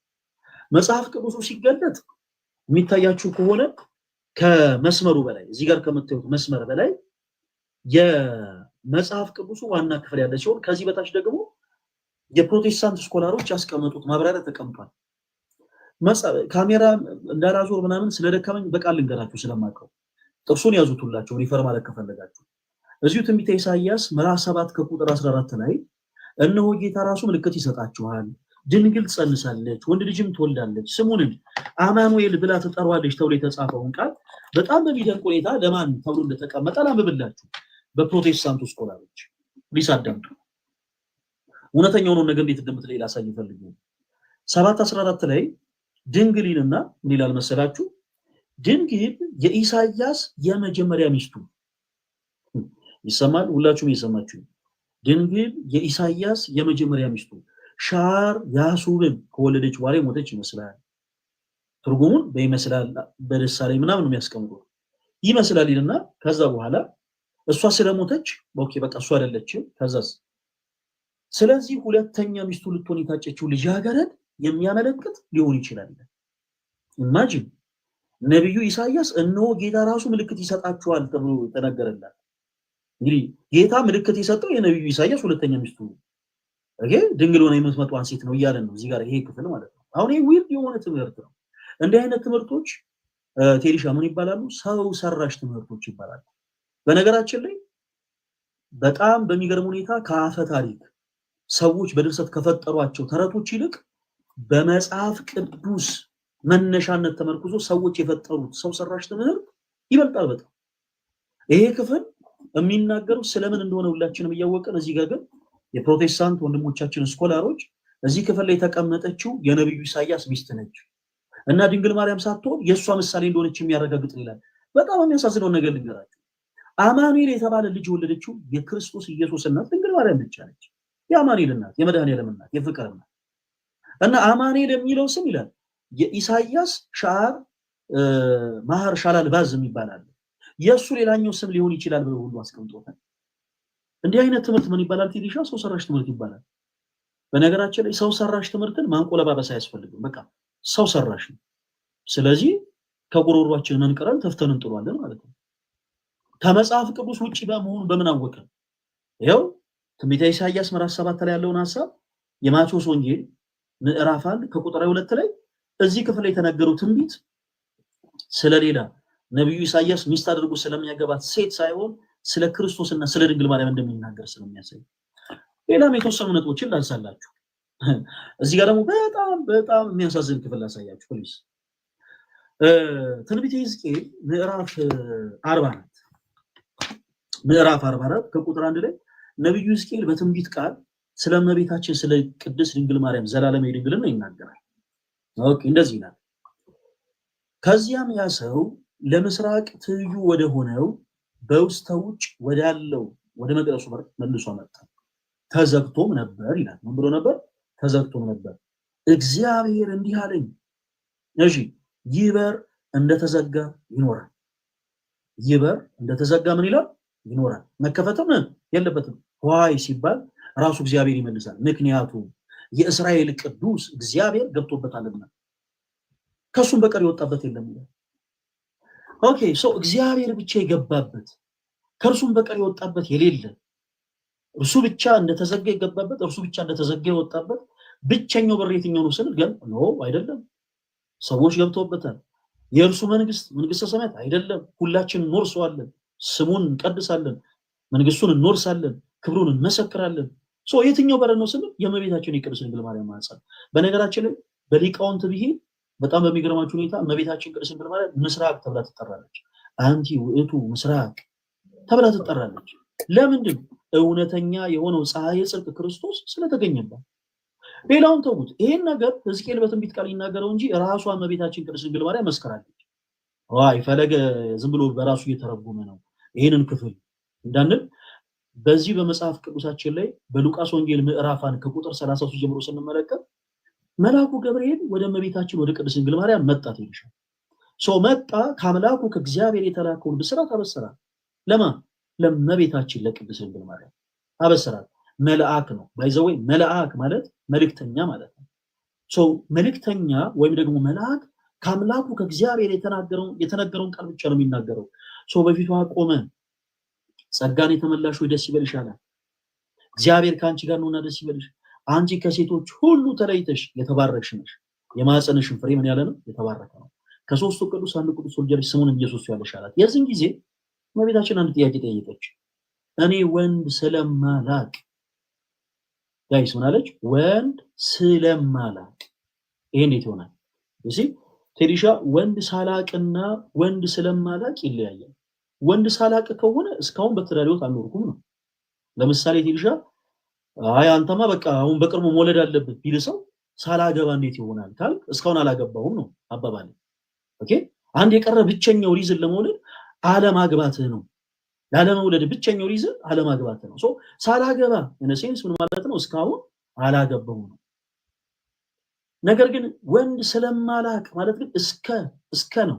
ኦኬ እስከ ፍጻሜ እስከ ህይወት ፍጻሜ ድረስ ወንድ የማወቅ ፍላጎት ሰው ይሄ እንዴት ይሆናል አለች እመቤታችን። ኦኬ ቃሏን በቃል አሸነፈ። ከዛ በኋላ ያንን የመጽሐፍ ቅዱስ ክፍል በጣም ታሪኩ ረጅም ስለሆነ ለጊዜው እናቆየው። ሰው ነብዩ ሕዝቅኤል በትንቢት ቃል እመቤታችን ቅድስት ድንግል ማርያም ክርስቶስ ኢየሱስን በድንግልና ጸንሳ በድንግልና እንደወለደች ይመሰክርልናል። ይልቁኑ ደግሞ አምላካችን እግዚአብሔር አምላካችን እግዚአብሔር ከቅድስት ድንግል ማርያም በድንግልና ተጸንሶ በድንግልና መወለዱ ከሦስቱ ቅዱስ አንዱ ቅዱስ ወልድ ክርስቶስ በድንግልና መወለዱን ይናገራል። እንደውም ሊቃውንት ሲያመሰጥሩት ምን ይላሉ መሰለት ቴዲሻ? እግዚአብሔር በጣም ኃያልና ጠቢብ አምላክ ከመሆኑ የተነሳ እጅግ በጣም የሚደንቅ ነገርን አደረገ። የእርሱ ፈቃድ ከድንግል ማርያም መወለድ ነበር። ኦኬ በድንግልና ተጸንሶ ከእርሷ በድንግልና መወለድ። የእርሷ ፈቃድ ደግሞ እስከ ፍጻሜ ድረስ ወንድ ያለማወቅ ነው። እግዚአብሔር ጠቢብ ስለሆነ የእርሱንም ፈቃድ የእናቱንም ፈቃድ ፈጸመ። እርሱም ድንግልናዋን ሳይሽር ከእመቤታችን ከቅድስት ድንግል ማርያም ተጸንሶ ተወለደ። እርሷም ለዘላለም በድንግልና ጸንታ ኖረች። እግዚአብሔር ይህን ያክል ኃያል አምላክ ነው ብሎ ሊቃውንት ያስተምራሉ። ይህንን የመሰለ በጣም በሚስጥር የተሞላ የእግዚአብሔር ቃል እዚህ በህዳጉ ማብራሪያ ላይ ምን ተብሎ እንደተቀመጠ በሕያው በእግዚአብሔር ስም ስሙ እናንተ ፍረዱ። የትኛው ነው በእውነተኛ የመጽሐፍ ቅዱስ ትምህርት ላይ የተመሰረተው ትምህርት? የትኛው ነው ሰው ሰራሽ ትምህርት? እናንተ ደግሞ ምን ይላል መሰላችሁ? ቁጥር 1 ጀምሮ ያለውን ሐሳብ ሲያብራራ ትንቢተ ኢሳይያስ ማነው ትንቢተ ሕዝቅኤል ምዕራፍ 44 ከቁጥር 1 ላይ ምን ይላል መሰላችሁ? እንደተዘጋ ይኖራል ይላል። ኦኬ እንደተዘጋ ይኖራል ይላል እና ያንን ሐሳብ ሲያብራራ ለዚህ የተሰጠው ምክንያት እግዚአብሔር በምስራቅ በር ስለገባና እሺ ስፍራውንም ቅዱስ ስላደረገው ነው። በደንብ ስሙ ፕሊዝ። ሌላው ምክንያት ሊሆን የሚችለው ደግሞ እንደ በፊቱ እግዚአብሔር መቅደሱን ትቶ ስለማይወጣ ስለማይወጣ ነው። እሺ ለፀሐይ የሚደረገው አምልኮ ሊከናወን ስለማይችል ነው ይልና ዛሬ ወርቃማው በር ተብሎ የሚጠራው የምስራቁ በር አካባቢ በሌሎች የተቀደሰ ስፍራ ነው ይልና ይህ በኢየሩሳሌም የሚገኘው በር ታሽጓል። ሁላችሁም ፕሊስ በደንብ ፍትሃዊ አይምሮ ይኖራችሁ፣ ፖዚቲቭ ቲንከሩ ትንቢተ ሕዝቅኤል የጻፈውን የመጽሐፍ ቅዱስን ሐሳብ የሆነን በር ታሽጓል ብለው እያስቀመጡ ያሉት ቴዲሻ የትኛውን የመጽሐፍ ቅዱስ ትምህርት? እውነት ሕዝቅኤል በትንቢት ቃል ገና ከዛሬ ስንት ዓመት በፊት በመንፈስ ቅዱስ ተመርቶ እየተናገረ ያለው የትንቢት ቃል ስለሚታሸግ በር ነው? ንግድ ፈቃድ ያላወጡ ሰዎች ንግድ ፈቃድ እንዲያወጡ ነው? ይሄ በጣም ዊርድ ነው። በጣም እውነት ያሳፍራል። አይደለም ነብዩ ውስጥ እንዴ መጽሐፍ ቅዱስ ሶስት አይነት ቃላቶች አሉት። አንደኛው ቃለ ሰብ ነው፣ ሁለተኛው ቃለ ነቢያት ነው፣ ሶስተኛው ቃለ እግዚአብሔር ነው። ቃለ ሰብ የምንለው ሰዎች ከልባቸው ፍቅር የተናገሩትን ቃል ነው። ቃለ እግዚአብሔር የምንለው አምላካችን እግዚአብሔር በቀጥታ እንዲሁም በሐዋርያት የተናገረውን ቃል ነው። ቃለ ነቢያት የምንለው ጋይስ ነቢያት በመንፈስ ቅዱስ ምሪት በማን ምሪት? በመንፈስ ቅዱስ ምሪት የተናገሩትን ቃል ነው። እና ምን እያላችሁን ያላችሁት? ሕዝቅኤል ከዛሬ ብዙ ዓመታት በፊት የሆነ እስራኤል ያለ አንድ በር ይታሸጋል እና እሱን ነገር ፊክስ አድርጉ እያለ ነው። አረ ፕሊዝ ሕዝቅኤልን እንደ ዘመኑ ነቢያት ኖ፣ ይሄ በጣም ፍጹም ስህተት ነው። በመጽሐፍ ቅዱስ ስንመዝነው ሕዝቅኤል ስለምን እያወራ ነው? ግልጽ ነው። እዚህ ጋር ደግሞ ምን ተብሎ ተቀምጧል? ኦኬ ምን ይላል? በደንብ ደግሞአለሁ። እሺ የምስራቁ በር አካባቢ በሌሎች የተቀደሰ ስፍራ ነው፣ ይህ በኢየሩሳሌም የሚገኘው በር ታሽጓል ብሎ ያስቀምጣል። እንዲህ አይነት ትምህርቶች ሰው ሰራሽ ትምህርቶች ለመሆናቸው በነገራችን ላይ ያን ያክል ጠቢብነትና አዋቂነት አይጠይቅም። እስቲ በነገረ ስጋዊ አንድ ደግሞ ላንሳል ቴዲሻ በደንብ እንድታዘበው። ይሄ መጽሐፍ ቅዱስ በቻልከው አቅም ፕሊስ የሚልኩልህ ሰዎች ካሉ አስገዘተ እጅ ላይ ብትይዘው ደስ ይለኛል። ሌሎችን በጣም ብዙ ነገሮችን ልናሳይ ስለምንፈልግ እዚህ ጋር ደግሞ የሉቃስ ወንጌል ምዕራፍ 8 ቁጥር 19 ላይ ያለ ኃይለ ቃል አለ። ምን ይላል? ከዚህ በኋላ የኢየሱስ እናትና ወንድሞቹ እርሱ ወዳለበት መጡ ይላል። እርሱ ወዳሉበት መጡ ይልና ያንን ሐሳብ ሲያብራራ በደንብ አዳምጡ ፕሊዝ። የኢየሱስ እናትና ወንድሞቹ የመጡበት ዓላማ ይላል ወደ እርሱ የመጡበት ዓላማ በማርቆስ 3:21 ላይ ተገልጿል ይላል። በማርቆስ 3:21 ላይ የክርስቶስ እናትና ወንድሞቹ ተብለው የተጠሩ ሐዋርያት ወደ ክርስቶስ የመጡበትን ዓላማ ይናገራል። ይልቁኑ ግን በክርስቶስ ያላመኑ ክፉ አይሁዶች ጌታችን ኢየሱስ ክርስቶስን ግን በአንደበቶቻቸው እንደዘለፉ ይናገራል። ቤልዙቤል አለበት፣ በአጋንንት አለቃ አጋንንትን ያወጣል፣ አብዷል ሁሉ እያሉ ይሳለቁበት ነበር። ዘመዶች ተብለው የተጠሩ ሁሉ ማለት ነው፣ በክርስቶስ ኢየሱስ ያላመኑ ሰዎች። የክርስቶስ እናት ድንግል ማርያም ያውም የኢየሱስን ጌትነት ለመጀመሪያ ጊዜ አሜን ብላ የተቀበለች እናት፣ እንዲሁም ደግሞ ክርስቶስ የመረጣቸው ሐዋርያቱ ግን ክርስቶስ ኢየሱስን አንድም ቀን ባላመኑ ሰዎች አይነት ቅላጼ ተናግረው አያውቁም። እነሱ ስለ ክርስቶስ እንደዛ ብለው አያውቁም። ኦኬ፣ ለምሳሌ በአጋንንት አለቃ አጋንንት ነው የሚወጣው ብለው አያውቁም። ወይም ደግሞ ቤልዙቤል አለበት ብለው አያውቁም። አብዷል ብለው አያውቁም።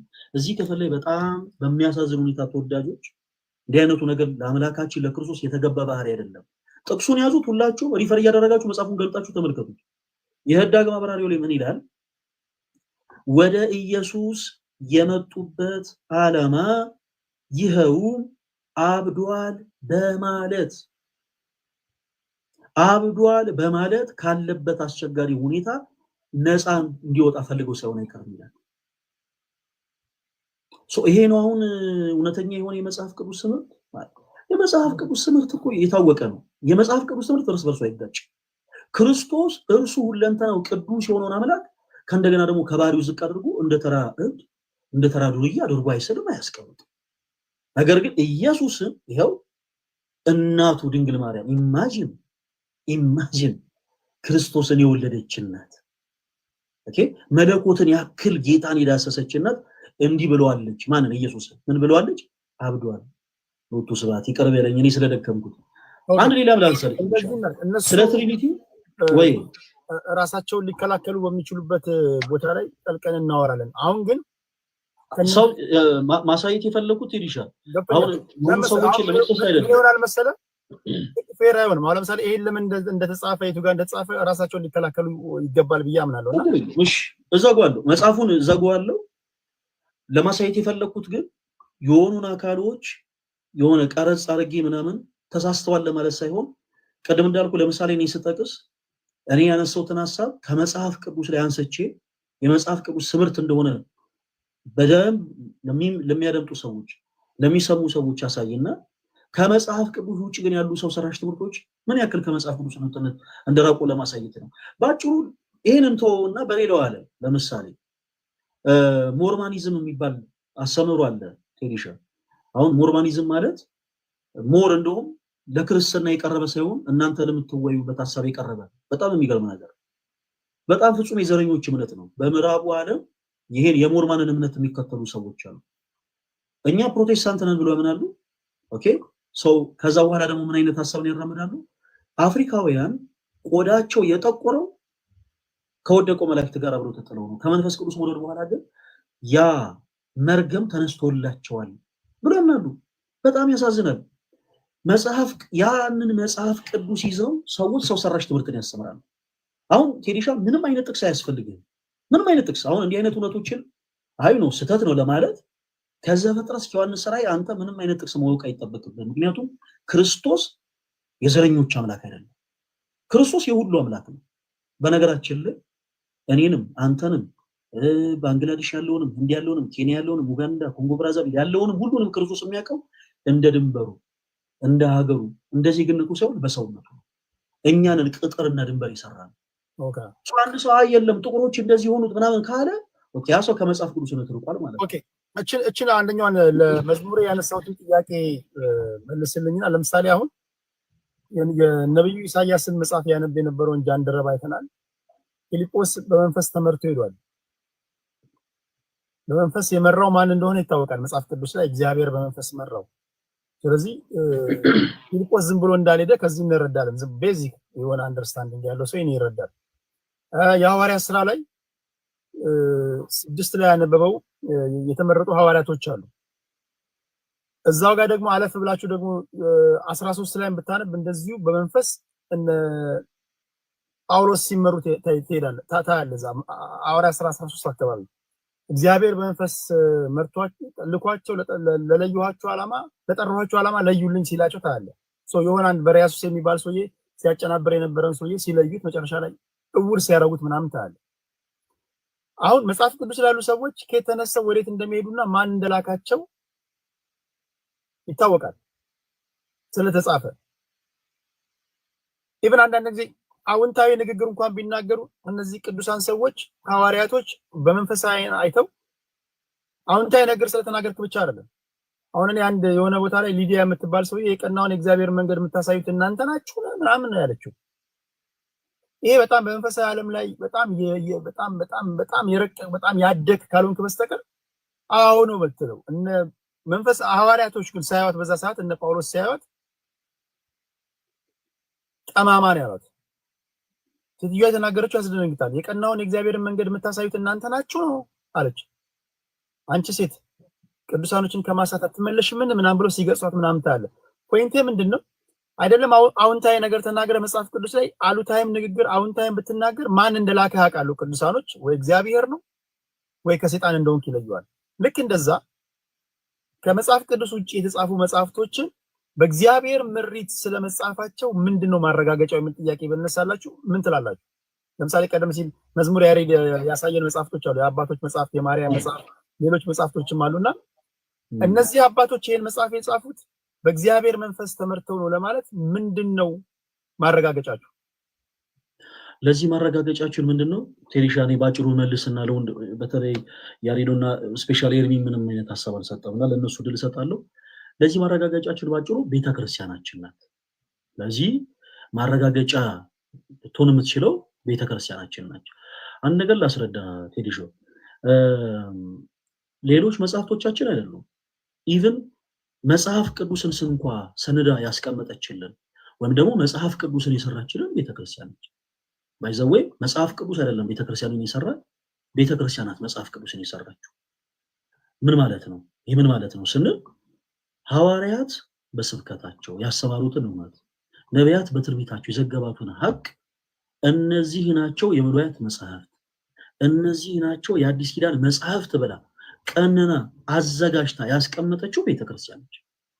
ስለዚህ መጽሐፍ ቅዱሱ እውነተኝነቱ የሚመዘነው በቤተክርስቲያን አስተምሮ እንደሆነ ሁሉ ሌሎች መጽሐፍቶችም ከእውነተኛው መንፈስ ቅዱስ የተቀዱ መሆናቸውን የምናረጋግጠው በመጽሐፍ ቅዱስና በቤተክርስቲያን ነው። ምክንያቱም መጽሐፍ ቅዱስ የመጽሐፍት ሁሉ አባት ስለሆነ።